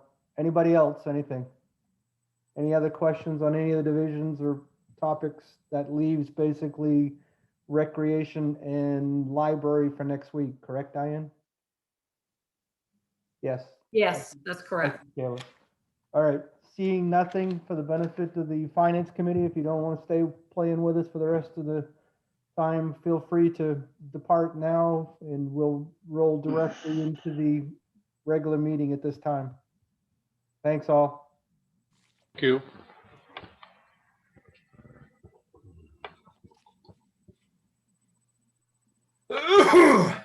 Excuse me. Violet, for the benefit of the public, who is Devin C. Carlton? Or who am I looking at here? Devin Eaton? Yes. Yes, he'll be speaking for item C under other business that we're going to plan to take out of order in a few minutes. Okay. And why Must be don't for the bridge. you bring in the other folks that actually are joining us now for at least the attendance? I see Tracy. Yeah, she's already in the meeting. I believe we have them. I have them in the waiting list, in the waiting room, whatever. Okay. Why don't we start with attendance for you? Oh, okay. Well, I'm thinking that we're just going to continue this as a one whole meeting. That's what I was living with. So just the people that are joining us for this portion. Yes, I'll record them in as attending. We can begin with good news and recognition. Anybody got anything tonight? I did. Yes. I just wanted to say that the other day, I think it was Friday, I had the privilege of going to a ribbon cutting for Isabella Grace, along with several other representatives from the town. And Felicia and Katie just opened at 143 Lisbon Street, which we all are aware of. That's the old Pine Knoll Nursery Farmhouse. I don't know what it was before it was Pine Knoll, but anyway, there were representatives of the town, PCL, LDC, and it was very nice to see. I understand they ran a little raffle this weekend. There were some nice things in a basket and some gift certificates to local businesses. So I just wanted to say that we wish them every success. Might need to get those scissors sharpened up there. I noticed that you guys had a little trouble with that. You would not be the first person to say that. I think it was Riverview Farms before it was. Yes, it was. Yes, you're right. It's a nice little shop. Welcome them. Glad to have them. Anybody else? Chair, Yes, Vern. and I want to give congratulations to the town employees. I know Ryan worked hard and Diane also and other folks. They had an opportunity to test out their emergency generator this morning. The whole town kind of went blank for a little bit, and I heard they passed their tests and everything was good. Twyla didn't even know that they came back on. She said it was pretty much seamless. So congratulations. Sounds like we got it working and should be underway. Thank you. You can blame that on Crooker, by the way, if anybody was wondering. No finger pointing, no win there. Just saying, one of their machines might have hit a major power line. And everybody's okay. That's a good news. Anything else? If not, moving on, Twyla. So there are no public hearings, audience participation and response for agenda items is next. Those listening from Town Hall streams, live video streaming are now invited to send written comments to award@lisbonme.org. Do you see any emails? I have nothing at this time. I did hear from nothing, Twyla. Moving right along. Okay. So consent agenda items are considered to be routine and will be considered for adoption by one motion with no separate discussion unless a counselor requests an item be removed. Any counselor want to remove an item? Seeing none. Order 2021 number 87 to approve the municipal accounts payroll warrants totaling $481,824.87. The municipal payroll warrants. I don't have a number for that. The school accounts payable warrants totaling $90,683.65. The school payroll warrants totaling $390,109.30. We want to approve the council minutes of March 30 and April 6, and the following renewal mobile home parks are ready for your approval. Warumbo Park, Warumbo Estates, Davis Street, Sabatis Creek, Ridge Road, St. Anne's, Blue Ridge Properties at 76 Lisbon Street, Colonial Gardens, Gendrons, Grimmels, Avery Street Park, Windspring Pines, Town and Country, and Brookwood Court, along with the outdoor flea market itinerant vendor permit for Riverside Flea Market. I need a motion, please. I'll make the motion. I need a I'll second. second. I got the second. Thank you, Cassie. All in favor? And it has to be a roll call. Yeah, I know. I just wish you guys paid attention. So you'll have it. You just wanted to see us all wave. That's what that was. We're awake. Counselor Fellows, Yes. Counselor Colby, Yes.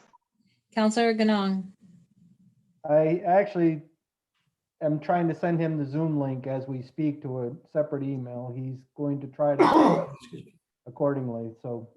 okay. And Counselor Lunt Yes. and Counselor Ward Yes, and Counselor La Rochelle. Fern, Counselor? Oh, there you go. And Counselor Albert. Yes. So we have 1, 2, 3, 4, 5, 6 yeas, 0 nays, order passed. next, Twyla. Under council orders, resolutions and ordinances, is this the point that you want to move the Fraser Bridge culvert replacement project if there are no objections? Yes, please. Okay, seeing no objections, we'll be discussing the Fraser Bridge culvert replacement project. Okay. Who's gonna frame that one for us? Devin Eaton.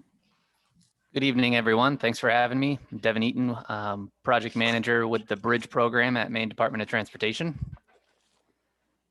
So I spoke with Diane and the Police Chief McGee earlier, I believe it was late March, and she asked me to join this meeting to discuss the project. So we had posted an online public forum process for this project last year to discuss what we were looking to do with the existing culvert.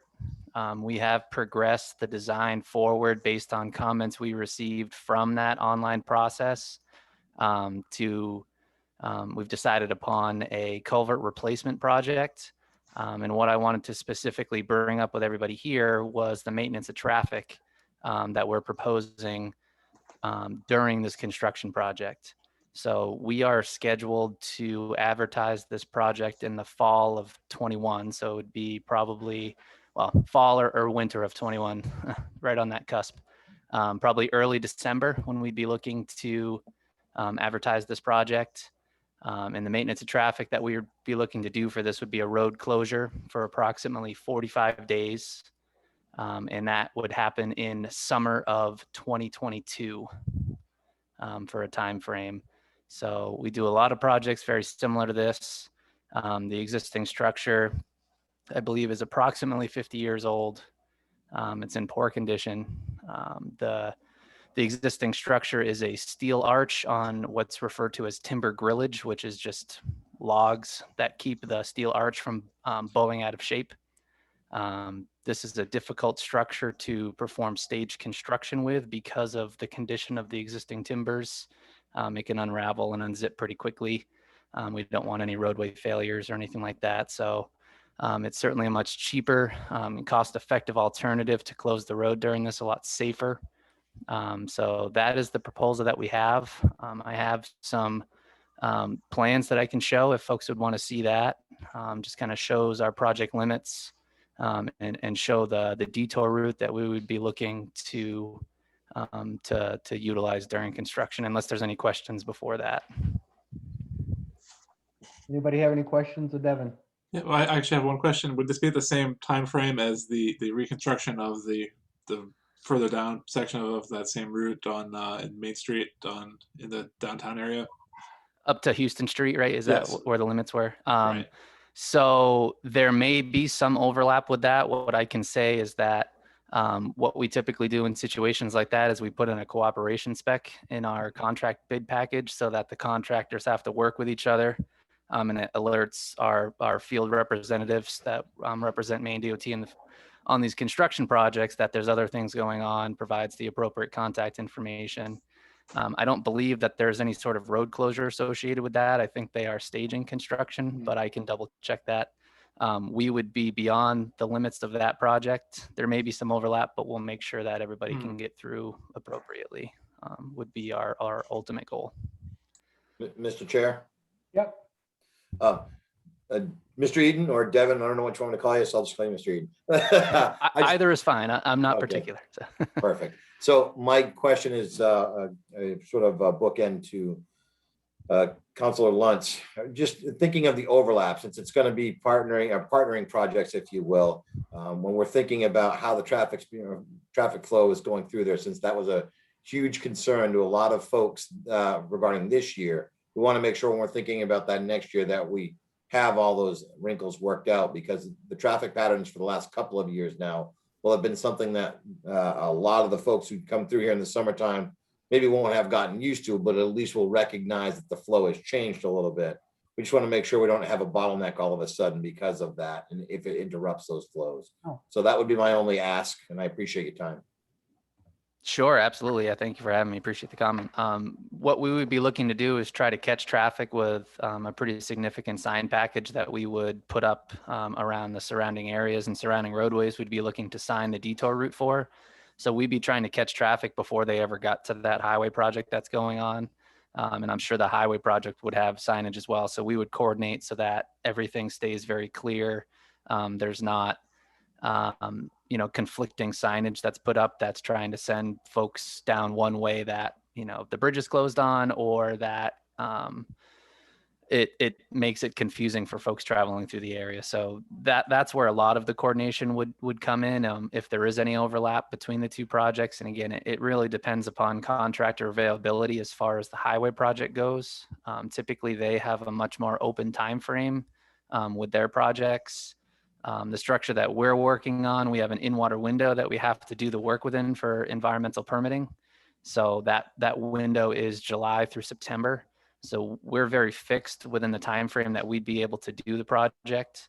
And the discussions I had with Ms. Barnes was to try to avoid impacting school buses and things like that as much as possible. So we'd be looking to do the work in the summer to have that not be an issue.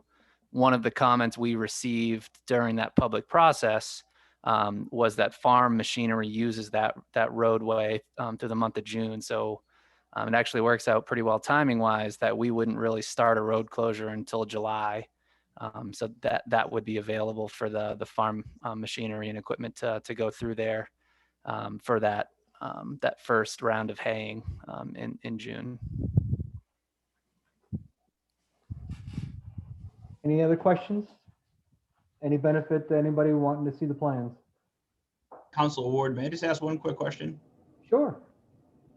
Devin, back in our meeting, we spoke and you brought that up as far as the farm equipment.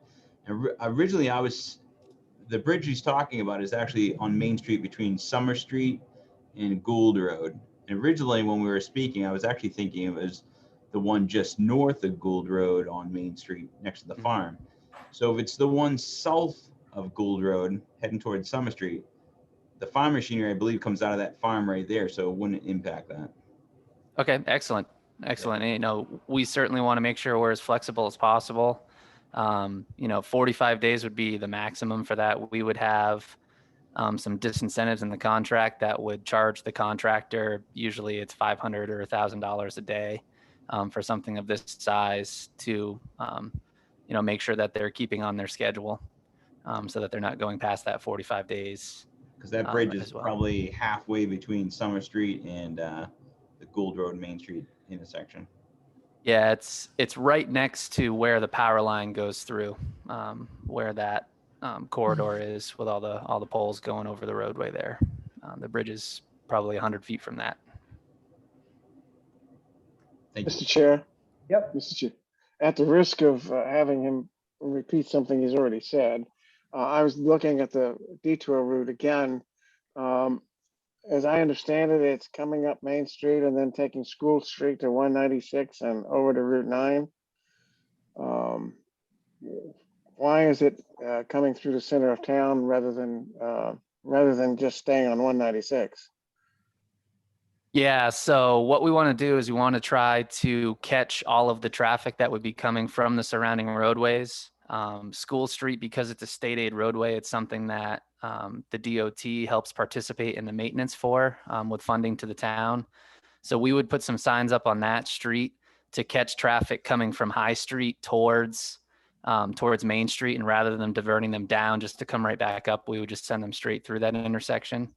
Okay. And then most of the traffic would be trying to catch down at the intersection with Lisbon Street and 125 as you come through that turn from the actual river bridge down there. We'd be trying to catch most of the traffic there with that sign package that sends them up 125 towards 196 and Route 9. So we would sign some of those intermediate roads, specifically School Street and the stretch of Main Street between Lisbon and High Street, just to send them back across School so that they're not going across Wing Street is our ultimate goal. We want to keep them off the town maintained roadway. Okay. The main goal would be to keep them on the state routes entirely, but we would also use School Street to stop them from going any further. Okay, thank you. Sure. Anybody else? Actually, it's good. I actually learned something. I didn't realize that School Street was actually a state funded road. I didn't either. Thank you very much for your time, sir. Of course. Thank you for having me. I believe Ms. Barnes has my contact information. So if there are any more questions that come up, please don't hesitate to reach out. We can certainly send any more, plans or documentation or information along. We're happy to do so. Mr. Chair, may I ask one more question of him? Or Nope. We've actually been noticing, especially with the closure we did on Main Street, that the idea of School Street on 196 is pretty much an impossible intersection for about 2 hours out of the day. Is there any thoughts that during this project that you're going to potentially put some temporary lighting there to allow people to access, especially since they're both state roads, that we can actually have a safe access onto 196 off of School Street? Sure. That's something that we can certainly look into. At this point in time, there is not a plan for a temporary signal or anything there. We can check the warrants again to make sure that there isn't something required at that intersection as part of it. We certainly understand that different times of the day, whether it's, people getting out of work or lunchtime or whatever, that certain roads become, more congested, and we're certainly not looking to make that any worse. we're certainly trying to keep traffic on the state roads, their state routes as much as we can. That would be just to, again, stop the cross traffic from using Wing Street. I don't foresee this meeting a warrant just based on the traffic levels in the area in general. And we're not really putting any additional traffic onto it. We would just be diverting it across. And again, trying to catch most of it before it got there. I'll make a note certainly to have some of our traffic folks take a look at it just to make sure that we're not missing something. But at this time, there is no plan for a signal there. Yeah, have them meet there about 3:30 in the afternoon and just have them try to pull into 196. It'd be a good time to check it out. Yeah, okay.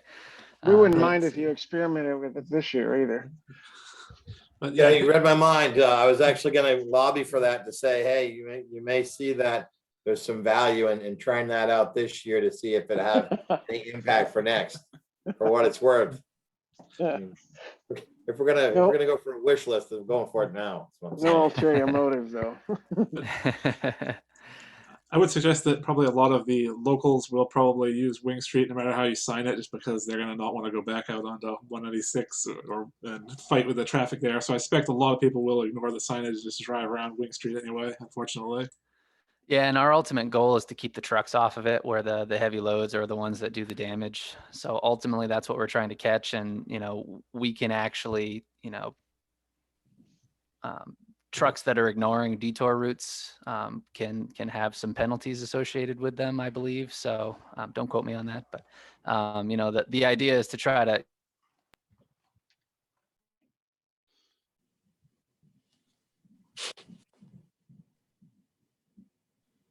Did we lose you? Keep the vehicles that really damaged. Cross streets will have the local traffic in them a little bit more. So. Good job for Chief McGee's boys. Yes. Can you actually post Wing Street too to keep large traffic off of it? I think he's gone. I'm back. Sorry about that. Wing Can you Street guys is hear already me? posted for no truck throughway if there's already signs posted. Is there? Can you guys hear me okay? Yes. Sorry about that. I had a little internet blip there. Turned my video off to try to help with my connection. So, yeah, well, ultimately we're trying to just protect those local roads from truck traffic. We understand the locals are going to scoot around and take the quickest way that they can, which I would do the same thing. But we're really just trying to keep the vehicles, the heavy vehicles that will do the damage off of those roads.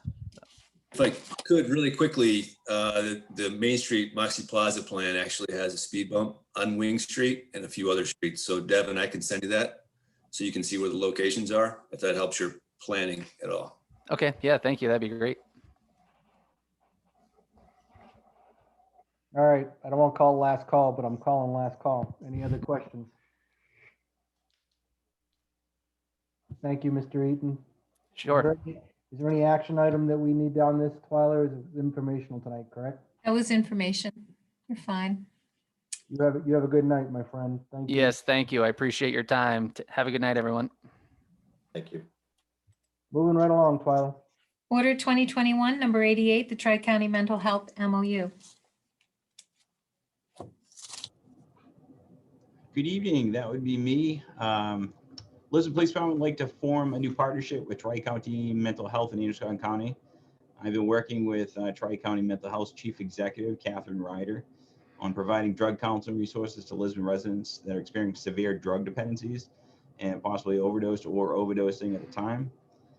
Tri-County Mental Health has a new position, and this person can respond to drug overdoses with Lisbon police officers. Now, this is a scheduled 40-hour-a-week position. It's funded completely through Tri-County Mental Health in Lewiston. There are also funds available by Tri-County for after-hour call-outs.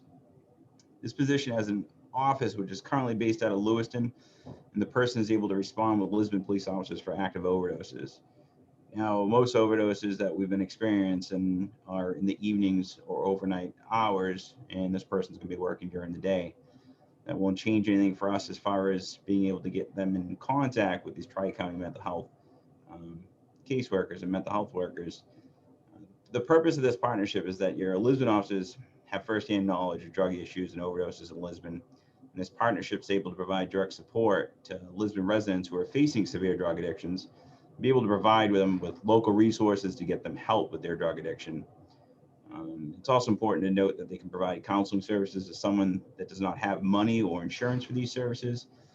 They can also secure funding to help these people. The attached memorandum of understanding is between the Lisbon Police Department and Tri-County Mental Health for overdose prevention through this intensive outreach program. The MU will allow Tri-County mental health workers to ride in Lisbon police cruisers with Lisbon officers to provide additional resources to residents of Lisbon at no cost. It's called the Options Plan. Basically, Governor Janet Mills came out with quite a bit. Can you hear me? Basically, this is going to allow officers to be able to go and follow up. If not during, if there's an overdose going on, we can actually have a mental health worker ride with us and give them direct support at an overdose to them or their family. More so than not, we're experiencing this afterwards, people with serious drug issues, and we're able to schedule a follow-up within 24 hours, go to the residents with Tri-County mental health workers and give them help with their addiction right at their doorstep. It's very hard sometimes for people with drug addictions to put their hand out and ask for help. We're actually going to be going there and providing these services and leaving services with them right at their doorstep in order to be able to try to get some Lisbon residents some help with their drug issues. And again, it's at no cost to the town of Lisbon, and it's going to be all through Tri-County Mental Health. And this agreement between the police department and Tri-County, part of the agreement it's our ride along waiver, so it'll allow them to ride in our cruisers with the officers to do follow-ups and get some drug resistant help to people that really need it. Give you an idea of the type of drug issues that we're dealing with. In the last week, we responded to 3 overdoses here in Lisbon, so there is clearly a need here in Lisbon. Thank you.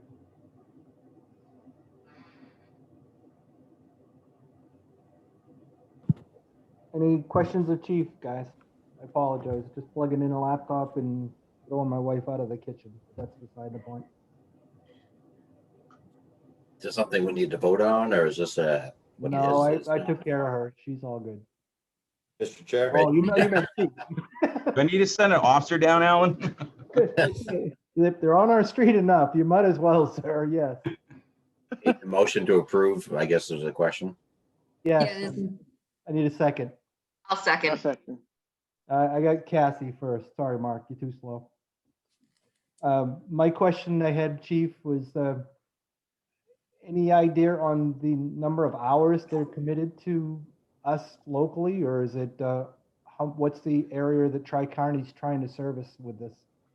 Yeah, no, actually, it's 40 hours. He's committed to 40 hours a week. And on top of that 40 hours a week, they have plenty of overtime to pay him as well. Now, his name's David Bilodeau. He's the first person of this program with Tri-County Mental Health. And this is just the first of many to come. And my understanding is it's just myself and one other agency that are going to be utilizing him. We don't have, fortunately, we're not at a point in this state where there's overdoses every minute on the hour. But this is the first person. There'll be more people to come. I think it's a great program. And in the end, it's going to save lives. When Mark Hagan first came here, he got the Narcan here at the police department that every single officer, including myself, carries. And, within the first couple of days, I experienced somebody that had passed away. We were able to revive them and Narcan them. And, this stuff works. But it all takes people to step forward and say, hey, we want to partner with you. We want to partner with the mental health profession and try to get help right into the homes of people that are having issues.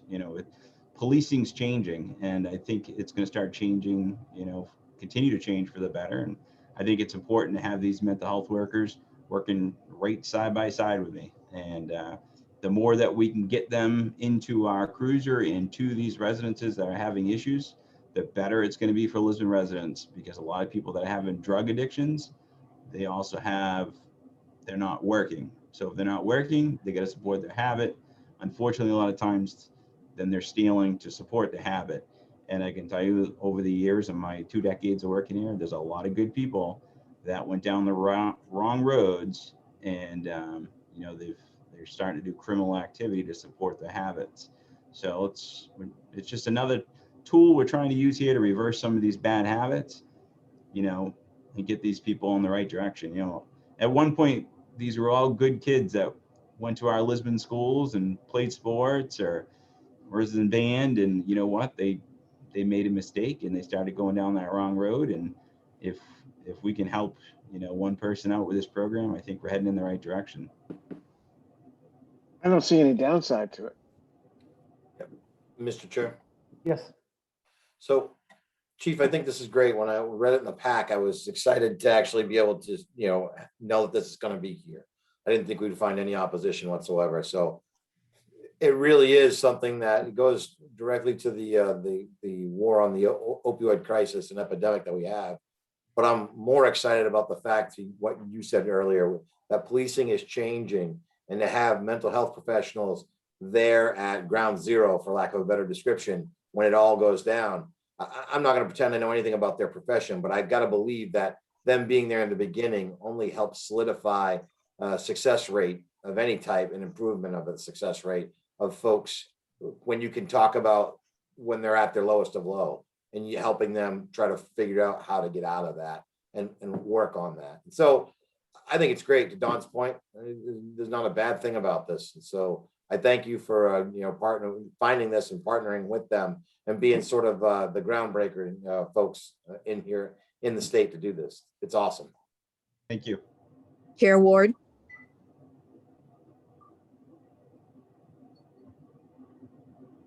He's on mute. The background noise. I apologize. I have a question. This is Tracy Austin. Yep. Chief, is this a possible scenario where our trauma coach would be able to, if there is something that is discovered, would be able to communicate with this person as well as teaming up for efforts? Yeah, and this options based is for, it's more towards severe dependency. So to the point where like overdoses and severe dependencies that we're seeing, and these people need help, but they keep refusing services. But you're absolutely right, because we can partner with them with David, because there's other programs as well through Tri-County Mental Health. And, you know, this is kind of just like the tip of the iceberg, this program, because I actually have been speaking to them. I had a meeting with Catherine about homelessness as well. Over the years, we've dealt with people that are homeless, and we usually resort to general assistance and the town helping out of our own bank to help people with, financial needs. Well, Tri-County Mental Health also now has a homeless shelter person who deals with this certain funding, and they can actually help with getting people that are homeless some help. So there's that. And then there's another branch of it I've been working on, which I won't get into right now, but the mental health aspect of it. We deal with a huge amount of mental health. All of this originally started with me reaching out, talking about mental health issues with Tri-County, because as I said in my previous budget meeting, is our mental health complaints went up 85% a year. I mean, we are inundated with mental health crises, and that kind of goes hand in hand with the drug issues. So at the school age level, if there's somebody that's having drug issues, I think it's very important to be able to at least for us to reach out to this options program and maybe try to get some services, especially if there's something going on. Perfect. Thank you. You're welcome. Any other questions of Chief on this item? Call the roll, Twyla. Counselor Albert? Okay, that's a yes. Counselor LaRochelle? Yes. Counselor Ward? Yes. Counselor Lunt? Yes. Counselor Ganong? Yes. Counselor Colby? Yes. And Counselor Fellows? Yes. 7 yeas, 0 nays. Approved. Have a good night. Thank you. Thank you, Chief. Thank you, Chief. Twyla, you caught me mid battery change. I was changing the battery in my mouse. I saw the thumbs up. Next item Tom? is Order 2021, number 89, the Lisbon Falls and Village Area Wayfinding Signage. Hey, everybody. Brett Richardson, Economic and Community Development Director. You may recall, as the memo states, that back in December, we put a request forth to get funding allocated to do wayfinding signage. And two reasons for that. One, through the Maine Community Foundation funded entrepreneurship initiative, it became sort of clear from feedback that Lisbon doesn't really have a brand. For folks who are outside looking in, Lisbon doesn't have a brand like other communities have. And so this wayfinding signage offers an opportunity to start to brand a little bit. And then the other need is a little more tactical, and that is that we've got 3 new lots going in that Randy Sear and Diane have put together, which added much needed parking to the village area.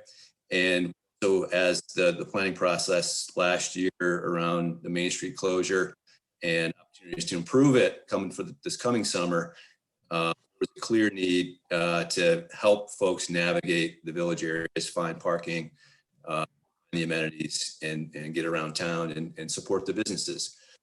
So in December, we put this forth and asked for funding, and you all graciously supported it with the condition that we bring the designs back for approval. So we've worked on that largely with a pro bono artist, looking at authentic ways to put Lisbon's best foot forward, and have shared the designs that are included in the council packet, entrepreneurship group, as well as the Lisbon Development Committee. Generally supported. There was a couple of tweaks from an earlier design to adjust the sizing and really emphasize the font that describes where to go. The general feel and appearance was well received, and so we asked for those tweaks with the artist, and then have the packet to put forth today. And those signs will cover 12 area spots around town, key intersections. By people in off 196, there's, depending on what location on 196, there's either 16 or 20,000 cars going by a day. And what we learned in the planning process for Moxie Plaza is that of those 16 to 20, only about 3 go down Main Street pre-COVID. So we have a huge opportunity as a community to invite people off of 196 to learn more about what Lisbon has to offer. And these signs hopefully will help accomplish that.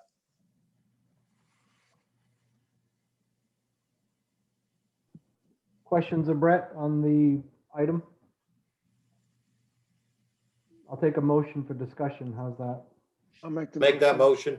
I got the second right there with Mr. Albert, and the first with Don. Mr. Chair, Yep. if I may, I just have, this isn't so much regarding this discussion for tonight, but just a suggestion that I received from a constituent asking that if we are going to move forward, if we could do something with the current array of signage that we have, has black, I guess, trash bags hanging off, for lack of a better description. It doesn't look great. I know we're getting, we're running up to the season in a couple months. If we could think about what that would look like, and maybe you get that sort of looking a little bit better while we're waiting to get the signage out. Just wanted to put it out there so that I did my due diligence for that constituent, because they felt like it was just not a great look. And I said, okay, no problem. So there it is. Fair point. Randy about it. Brett, the pictures that were actually in the packet, is that a complete package of what would actually be going up, or are they samples? Because they seem to be, in my opinion, inconsistent in application. There is a little bit of variety depending on where you're at. For example, some of the center section where the message is located is black, and then there's a few other sections that are orange.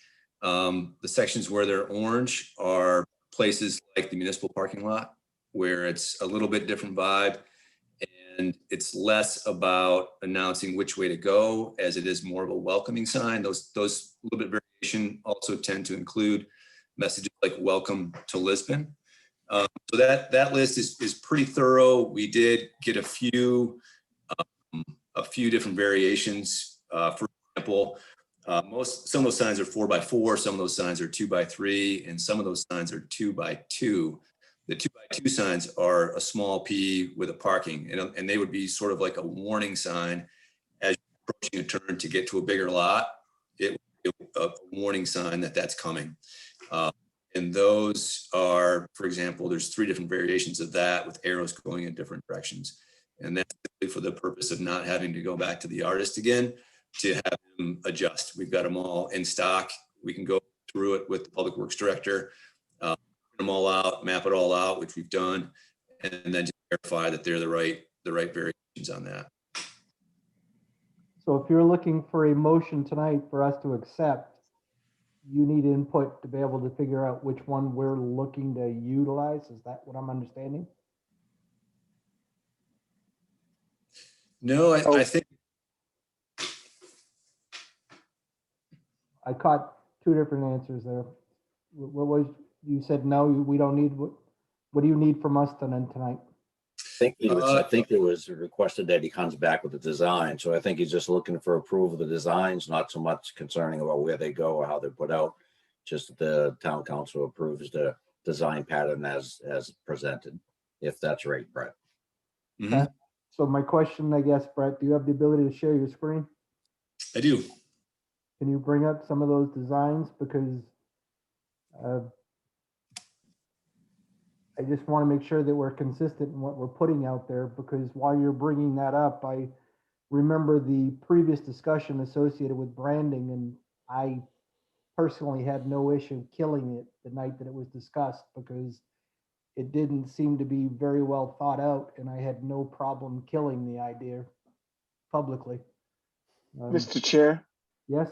I would just ask Brett to run through the vetting that has happened with these signs, how they were vetted and with what groups, and what changes perhaps were made because of that. Well, basically, out of the entrepreneurship group came a desire, like I mentioned, to brand the community. And Moxie is something that resonates, something that Lisbon's known for. It's really an authentic identity piece for Lisbon that's broadly recognized, and that emerged to the top of that priority list. And so we shared this internally, a few different variations. There was a nature theme with trees and water to emphasize the river, and a few different sort of themes along those lines. And this was well received. Out of that entrepreneurship group, there's a group called Moxie Commerce, which is organizing a business-led branding group. So this complements that effort. And then this was also shared with the Lisbon Development Committee. And folks weighed in, and essentially the earlier version, this Lisbon branded name was larger, and it sort of it sort of drowned out this black section, which is the key message. And so the feedback was essentially, make the Lisbon logo a little smaller and make the core message larger, which we did. And so I think, from as far as I can tell, the way that this appears, the color scheme, font works, and then also the Powered by Moxie tagline, which has a couple of different meanings to it. One is obviously the soda that I'm known for, and then the other really is it's sort of a entrepreneurial spirit. Moxie is an attitude. Moxie is a grittiness, a tenaciousness, and I think that resonated during COVID-19. So this is what we came up with. I appreciate the latter part of that, because I will pump the brakes all day on the soda, because we can't actually commercialize anything for an endorsement. I want to make that publicly known. And so one thing that I was actually noticing, when you go down, there are those signs that actually do not have that Powered by Moxie on them. Are they going to? Yes. So what's the intention associated with those? So that sign, this right there, what you're looking at, those are all 2x3. Yep. And those will, this will be this particular one, public Wi-Fi. That will be located down by benches that are being installed at Warumbo. So this is a public Wi-Fi hotspot adjacent to the river where folks can sit and look out. And this will invite people to do so. What does the purpose of an arrow do with that sign? Yeah, that needs to be cleaned up. That needs to be cleaned up. It's a good observation.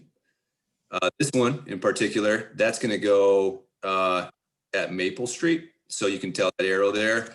There's parking on the side of Maple Street. The downward facing arrow denotes that on the side of Haggerty Building. The vertical arrow denotes parking at Maple Street, and then the arrow to the right denotes municipal parking lot. So that's the purpose of that particular sign. But to your point about these that don't have it, it's really a space issue, and this sign will be 2 by 2. So Okay. this is that warning I was mentioning. If, for example, if you're coming down 196, at 35 miles an hour, and Davis Street, you're approaching Davis Street, this will be a warning in advance of that, so you know that there's parking, and that will also be denoted with a larger sign. So in that instance, if you're coming eastbound on 196, coming around the bend by School Street, this would direct you on to Davis. And this could be the alternative if you were, eastbound or rather westbound. We'll walk through that with the Public Works Director and make sure that these are all placed in the right spot. You addressed the questions that I had for the listening public by sharing your screen, and the one that just came off the page to me was, I didn't understand the point of an arrow on the Wi-Fi. Yeah, you caught it. That's a good catch, Alan. You're right. Any other questions of Brett on the content? For the purpose Chair. of this, I appreciate the step forward towards branding. Knowing that when we've tipped this toe in there, again, to your presentation, some of the vetting to actually get to this point was what I figure was lacking in the original intent of the original branding. That item might want to circle back eventually to reconsider that, to figure out where we want to land on that topic. And did I hear you, Dawn? No, you didn't. I'm sorry. All right, there's a motion on the table and a second. Any other questions of Brett? Hearing none, call the roll, Twyla. All right, Counselor Fellows, Yes. Counselor Colby, Yes. Counselor Gannon, Yes. Counselor Lunt, Yes. Counselor Ward, Yes. Counselor La Rochelle, Yes. and Counselor Albert. Yes. Pass 7-0. Thank you all. Have a good evening. Thanks, Brett. Thanks, Brett. Next item, Twyla. Order 2021 number 90, the school department's capital reserve request to reline the track. Good evening, everyone. Here on behalf of Tracy Austin, here on behalf of the Lisbon School Department. When we first started this project, 5 years ago, one of our statements to the community during a bunch of public hearings regarding the track and the gym was that we were not going to ever defer maintenance and follow the plans that are recommended. So this is what that request is to use our capital reserve to have the first phase of maintenance done, which is relining of the track.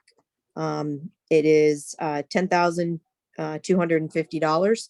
And it's done by Maine Tennis and Track, who actually put in or was part of the original installation of the track project. And that is the first, like I said, maintenance benchmark for the track. Alan is here as well, I believe. Alan Willett, if you have any other additional questions. Motion for discussion. 314. And so we're on the 7th year, and the recommendations are 5 to 7 years. for the lining of the track. You're right on timeline associated. We're right on the timeline. I have a motion from Fern. I need a second. please. Second. Thank you. I got Dawn with the second. Any other Go ahead, questions Norm. on the item? Mr. Chair, may I? Yep. Tracy or Alan, what's the second maintenance of that is the big dollar one, right? The striping Yeah, was the cheap part. It's resurfacing. That's correct. Now, is that actually figured into your capital plan? Yep. For future? Yep, it's in there.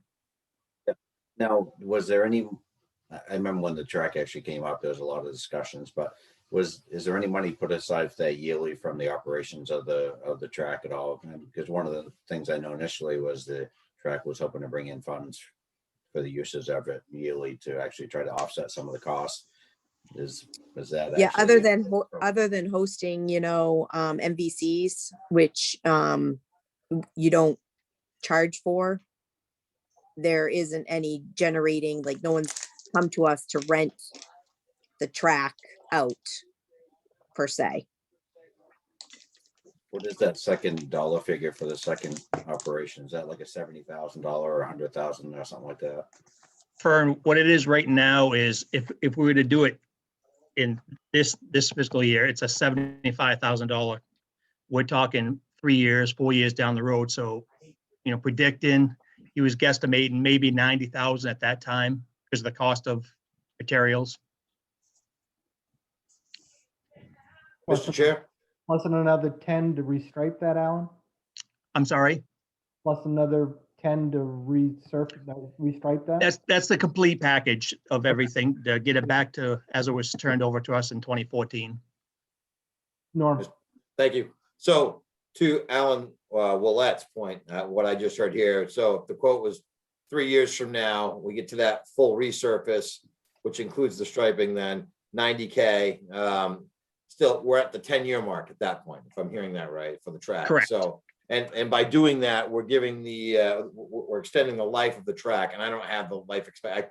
I remember when we talked about it when it first got put in, what the expected lifetime of the track would be as long as we followed the maintenance schedule. So I think that's worth, even though I don't know it in this moment, I don't expect you to pull it out of the sky. I'm sure that we could highlight that by making a commitment to these maintenance timeline of these milestones, if you will, that we're extending the life long term. So and that's the goal. So the point that I'm hearing is this is 3 years out in your capital improvement plan for that other expenditure. Is that correct? Correct. Okay. Any other questions on this item before us, guys? Just one that's kind of related, but maybe not. You can just tell me shut up if you need to. Is the new gymnasium floor? I mean, is that kind of on the same principle as far as for restriping and redoing? Is that also part of the plan? I guess. The new floor, we get recoated every year. For the first 5 years, the recommendation was a new coating every year, then going from there. Depends on the wax buildup. And I have somebody in there, actually the installers of the original floor, that come in and they maintain that floor for me. Just to Norm's point, Mr. Chair, what is the expected life expectancy of the track if it's properly maintained? I honestly don't have that answer, Don. I'd have to ask myself. I'd like to think it was indefinite, but I agree. With proper I think it maintenance, could I think so. I'm sorry, Tracy. It could be. Maintain it, right. But you guys can get that answer and just get it back to us if there's anything. I know we've been spoiled for the last 7 years, but let's put it into perspective. We rolled with a dirt/kitty litter track for damn near 30 years. I think whatever we do to maintain this one, if we can stretch it out, we'll be all right. Absolutely. On that bonding, to Fern's question, is there anything else that's on that horizon that's in your capital plan for the gym? Because it was in that same time frame.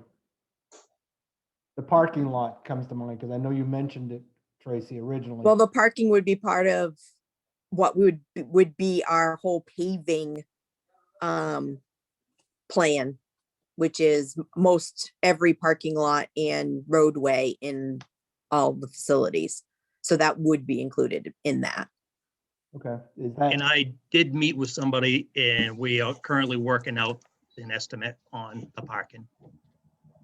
Does that Repaving. incorporate both ceiling as well as, or how are you approaching that, Alan? What I'm looking at is Gartley Street, Sug Middle School, and part of the high school that hasn't been done. And we're going from there, working on them numbers in the parking lot by the tennis courts to extend that parking up. What I'm getting it in pieces so we can pick and choose what we can afford at the time. Okay. The only reason I ask is because one of the things, an observation from, again, Lewiston, because that's what I do, is that they found there, if you take the time and actually seal and do the crack sealings, you actually extend so you don't ever elevate to the point where you actually have the issue that you're having up to Sug. So when you're looking at that comparatively wise, the fact that it may be beneficial to address the newer sooner than later, so you don't get to that place where it gets that far beyond. Understood. Thank you. And actually Fern had mentioned that, looking into getting that sealed also, the new parking lot at the high school. Mr. Willett, Yes, sir.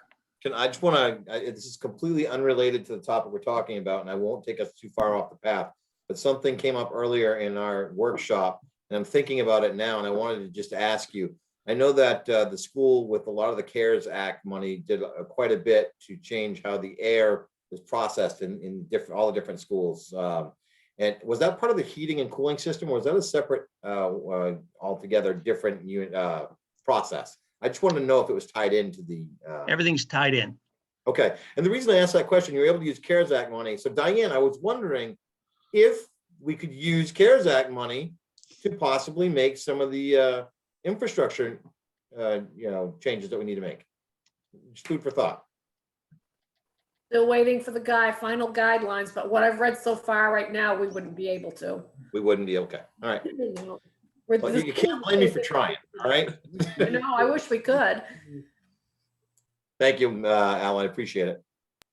Any other questions, Alan, on this item? If not, Mr. yeah, Chair, go, Kayla.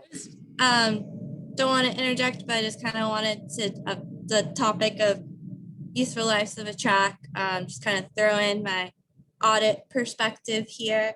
From an audit perspective, there are 20 years for useful life. And I just double checked with the amortization schedules, the depreciation schedules of the fixed assets, and that also coincides with the 20-year life. Thank you. Hearing no other questions, let's call the roll, Twyla. All right, Counselor Albert, Yes. Counselor La Rochelle? Yes. Okay. Counselor Ward, Yes. Counselor Lunt, Yes. Counselor Ganong, Yes. Counselor Colby, Yes. and Counselor Fellows? Yes. That would be a 7 yeas, 0 nays, is that correct? Order passed. Next item, Twyla. Order 2021-91, School Department Capital Reserve request to replace the roof at the Sug Middle School. So this has been in our capital reserve, our capital plan for quite a few years. We've been able to plug away with doing minor repairs, but we are at the point where minor repairs are no longer going to be able to be done without compromising the integrity of what it lies beneath the roof. So we are requesting that we are able to use capital reserve funds to replace the Sug Middle School roof. It was brought to the Facilities Committee, in which it was passed along to the School Committee, which now is passing it on to you. Both have approved it. During our Facilities Committee meeting, it was brought up by the town manager regarding a third party that be involved during the process, just to have as a backup that the quality of work is exactly what we are expecting, so that there aren't any issues moving forward. Does this price include that function, Tracy, or is that outside of that? That would be a service, professional service. Is it in this year's budget? How are you handling? Yes. Okay. That's Yes. good. Well, Motion for discussion. I need a second for that. Second. Go firm. It hasn't been mentioned yet, but the dollar figure does fall beneath the needed to go out for We a had- vote on it. So we had 3 bids. One came in, correct me if I'm wrong, Alan Willett, at 280, 260, and this one was at 249. Right. actually bring To in that- look at the works, it's under a different service, so it's actually not considered part of that bid. So just, that was my question. Thank you. No, by all means, Fern, and it's a good one because I wanted to reiterate that. I had Diane do some digging. So Diane, do you have that document you pulled up? I do. So when we did the change back, I believe it was 2016, we went from 100,000 to 250,000. It specifically talks about a lease or borrowing. It's not if you're going to pay for it outright. So it wouldn't even fall under that 250,000, this type of a project, because the school isn't going to be leasing, doing any type of lease work or leasing to have it done, like a lease purchase or a bonding. So they wouldn't have to go to referendum. The thing, Diane, is if the town was to actually do a project or buy a piece of equipment and use it out of undesignated funds, we don't have to go to bond for it if it's $500,000, $700,000. As long as we're not borrowing. I clarified that with Dan Stockford today. That is something totally different discussion that we've had in the past. I'm not disagreeing with it, but it does leave a whole new discussion when it comes to even the salt shed, right? If we're able to take several $100,000 out of our undesignated fund and actually do it, that means we wouldn't have to go to vote Right. for it. Not saying you wouldn't want to, but I'm just saying it leaves a different option than what we thought we had in the past. Yep. Agreed, Fern, which is why I wanted to make sure that she actually read that into the record tonight, because our working understanding has always been the 250, once you hit that number, that it goes back out to our referendum. But getting that clarification and having it formalized with an opinion from legal that we're within our, it does open up those kind of discussions for something like the roof, like the salt shed or anything else, if it does come up and we have the funding. Main Street, worst case scenario that Diane has already put to you folks as a council is the additional funding to be able to increase that given the cost. If we're not bonding that, we already have the funds, it wouldn't have to go out in a referendum. So that's a good thing as well. So And that wording that's charter wording, right? Based Yes. on what we're saying, yes. Okay. and to give the evolution associated with this is Rick presented and Tracy the first night when they did their budget is that they didn't know that they were going to have the funds from fund balance available because the audit wasn't finalized at that time. The next meeting to bring it into play was the capital improvement. Alan presented it that night, and we clearly communicated that he had a price that was under the 250, the conservative part. Keep it at the 249.9 that you're looking at here. You clearly have an amount that's in the ask for an amount not to exceed. So he's done that piece as well too. So I think we've done our due diligence on this, and the facilities committee has hit the same observation that I was seeing in a vacuum is if you've got somebody actually doing the clerk of the works to make sure that it's being laid down correctly and we're avoiding potential issues down the line, it seems like this is well thought out as well. Mr. Chair, may I also, so this actually will apply to the paving also, if you actually have money set aside and it's not gonna be bonded or leased, you would actually be able to do $350,000, $400,000 worth of paving without actually getting any more approval than what you have through your, Right. the process you're going through now. So ours is tied strictly to borrowing of major appropriations, and it's under the charter, section 8.11.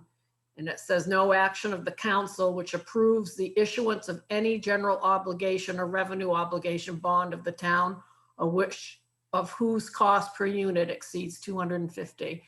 That's the actual wording. And for And for full disclosure, Fern, that's probably why it's never presented, because we've done the last 5 years a budget of 450 grand on paving associated with that, but we haven't borrowed a dime because it's been raised through the other piece. So that's clearly how we've been able to address that. We should have just thought of it in the past, I guess. Yeah, my understanding of that, the reason for this language in the charter originally was just to prevent the council from running off a bunch of debts, and people were worried about, indebting the town. So I don't think it was ever there to prevent just spending money we already have on hand. Come on, Mark. Are you trying to say the council spends willy-nilly, Mark? What are you No, trying I'm to saying say? that's what people were afraid of when we went from a town meeting form to a town council. There was a lot of fear in the town that, oh, these councils are going to be, throw the money around and we'll have all these debts from them. So I think they put that in there to assuage that fear. I think Pinewood Road was a great example of that. We started spending, $1.5 million on rebuilding the road. I mean, I think there ought to be checks and balances of that. Maybe the idea, since we had to bond the money or borrow the money, the idea of going to vote wasn't a bad idea. So I think we're in a good place. Right on. Any other questions on this item? Twyla, hearing none, call the roll, please. Okay, Counselor Fellows, Yes. Counselor Colby, Yes. Counselor Ganong, Yes. Counselor Lunt, Yes. Counselor Ward, Yes. Counselor La Rochelle, Yes. and Counselor Albert. Yes. 7 yeas, 0 nays, order passed. Thank you. Good night. Thank you. Next, Twyla, Is other business, council committee reports. school norm, that's something we haven't already covered. I was gonna say, you heard everything I would have given you, so. Tracy, for the benefit, if you're still here, anything else that we haven't maybe already covered? I know it's been said, several times in several different types of meetings, but, at our meeting on Monday, the superintendent, let us know that when we started, like many of our projects, just like you do, the planning part of it, the use of the federal money in all of the phases, they're all different acronyms. So I call them phase 1 funding, 2, 3, 4. I think we're at 5 maybe now. We've been able to use the money for the infrastructure of the schools considerably, which has made us our plan with Siemens for a lot of our work. We're probably only going to at the end of this, only wind up with maybe a quarter of what we still need to accomplish to change the infrastructure of the school regarding air quality, heating, water quality, all of the stuff that, we've had in a plan for a very long time.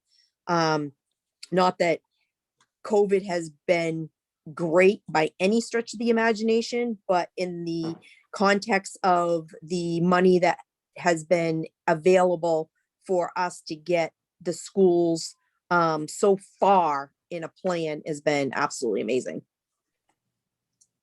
Thank you, Tracy. Moving right along, planning.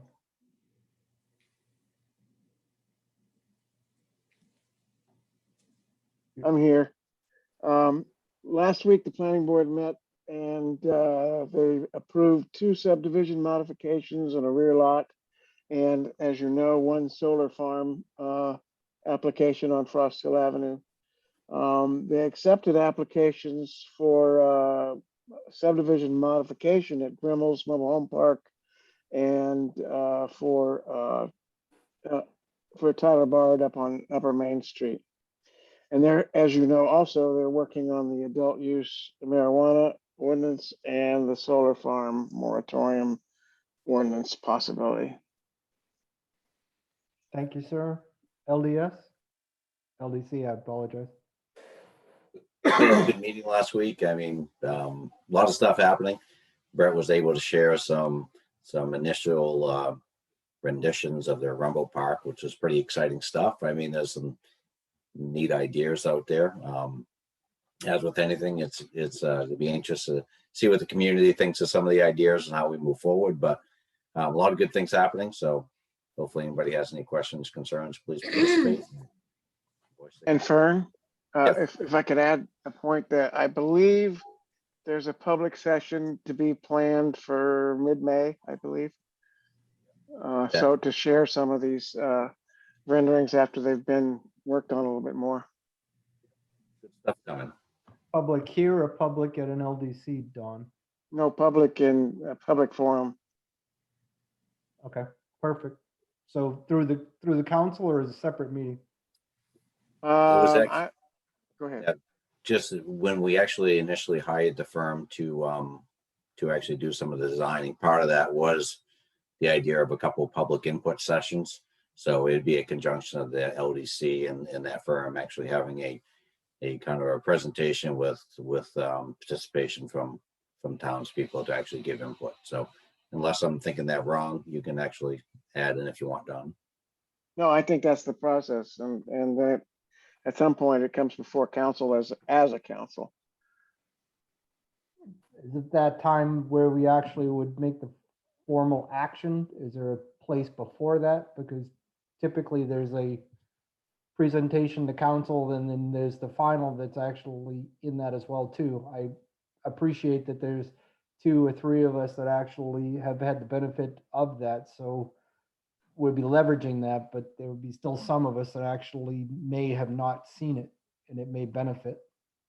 I think, hopefully Brett will share some of the information as they move forward, and I don't think it's even unreasonable for Brett to actually, request to share some of the initials he got with the council or anybody else that probably, had an interest in it. I think as this moves forward, I think there is going to be some major, input from the community to kind of find out what direction they want to go, and then, I think the council will be definitely well brought into that decision as we move forward. And even when we make a decision, it's still it's a potential project. It's not something that we'd be able to pull a lever on to make happen. So there's a lot of moving parts. This is actually just one of many. So I was, the only point that I was trying to make on that at all, Fern, was the fact that leverage the council as the public forum as well to get that information out to the public is all I was trying to say. That's all. Brett does have the timeline, and I don't remember exactly what all the details were, but okay. To Fern's point, everybody will get informed and be involved. Right. Conservation, they're meeting tonight. It was at 6 o'clock during our budget workshop. Their agenda actually includes a Beaver Park parking lot improvements, the map of the property harvesting and invasive species in the Miller Trail. Diane, the question I have on the parking lot, first time seeing it from their agenda, is that in the capital improvement plan, or is it just more maintenance did not elevate to something of that nature? So are you talking about the parking that they just did up at Beaver Park? Yeah, it was that's just basically land moving, right? Which is why it didn't actually elevate to that kind of expenditure. No, I think the only expenditure that they had was just the rental of the equipment, which is like $2,600. Okay. We used all the reclaim from the Pine Woods Road. Right, that's right. I remember that now. Yeah, so we took advantage of that reclaim and just made some more parking. He needed more parking out there because it's really getting busy. So it turned out really well. Well, Lisbon's best secret's out. I know. That's a good thing. More on that, because I asked Richard to update how their meeting went tonight, so I'll present then. County, I mentioned they're working on the future of the bond for the improvements. You may have seen the article. It was actually just recently on that as they're leveraging. As more comes up, we'll take it from there. Library. Nothing new to report right now. Water, Dawn. I was unable to attend the meeting last week due to a council thing. Yeah. Finance, the same. They were with us tonight. Recreation, Norm. I skipped over you. Apologize. No, it's okay. So the big news there was the event coordinator position being filled, and then another mention to shout out to Beaver Park is that the ponds got stocked with some new trout. So get your fishing license and roll on down there. you don't catch a new, one of those new trout that got dumped in there, I'm sure you'll find a bass or two that would be more than happy to bite the line. Burns showed us a huge one for last summer. Right? There are bass that are well over 5 pounds in there, so be aware. Some monsters for sure. Town manager. I'm working with Time Warner right now to update the maps here in Lisbon to identify the areas that we currently don't have service. And part of the reason we're doing that now is because of the stimulus funds that are coming out and the broadband funds that are going to be available either through Connect Me or through the stimulus. So there's an opportunity, once we identify them, then they can give me cost estimates of what it's going to cost to get cable out to these areas that, I mean, we've got a lot of new areas in town since I've been here. So number one, it's to update their old maps and put the correct addresses or road names on them. And number two is identify all those areas that don't have cable service. And then when I get the cost estimates, and I can come back to the council to see if there's an appetite to try to get grant funding to assist to Time Warner to go ahead and get cable out to those areas. And then the other update I have is on Friday, our engineer, Mandy from Ulver Associates and Poirier will be coming to the Village Street in 196 and going to walk the sidewalk project. And then after that, I should have some idea on when they're going to do the work, but they're coming on Friday. Perfect. Good news. That's all I have. Can I ask a question? I'm not sure if that kind of your official report, Diane. Reading through through some of the goals and moving projects, I noticed that you had listed the idea of finalizing the upper dam removal. I mean, is that to that point? Is that coming back to council? I guess I was curious on what Right now, it is going to come back to council. It's not ready yet because we're trying to work out the access agreement with them, with the state. There has to be an access agreement in place, and we're tied up a little bit on the indemnification part. We want some indemnification in there, and they don't want it. So I'm not sure where that's all going to land and where it's going to be comfortable for us. So we're trying to work through that right now. But until we can get that settled, there's nothing's going to happen there.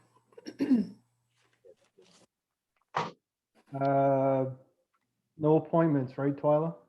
Right, and department head written reports would be next. Oh, I'm sorry. Thank you. Any questions on the reports? Seeing none, moving right along then, Twyla. Yeah, then counselor communications at this point. Anybody have anything that hasn't already been discussed tonight? Seeing none, next item, Twyla. Audience participation and response for new items. Those listening from Town Hall live video streaming are now invited to send written comments by emailing award@lisbonme.org. I still got nothing, Twyla. All right, and at this point, without any public input, the executive session, there is none. So order 2021-92 to adjourn. Make the motion. I'll second. All in favor? I guess it will be a roll call. We'll call again. Wave at you and sign off because I think you get the message at that point. Probably. Counselor Albert, Yes. Counselor LaRochelle, Yes. Counselor Ward, Yes. Counselor Lunt, Yes. Counselor Ganong, Yes. Counselor Kobe, Yes. and Counselor Fellows. Once again, no. Okay. So 6-1. We stand adjourned. Larry now. That's just. Good night, all. 8:38 p.m.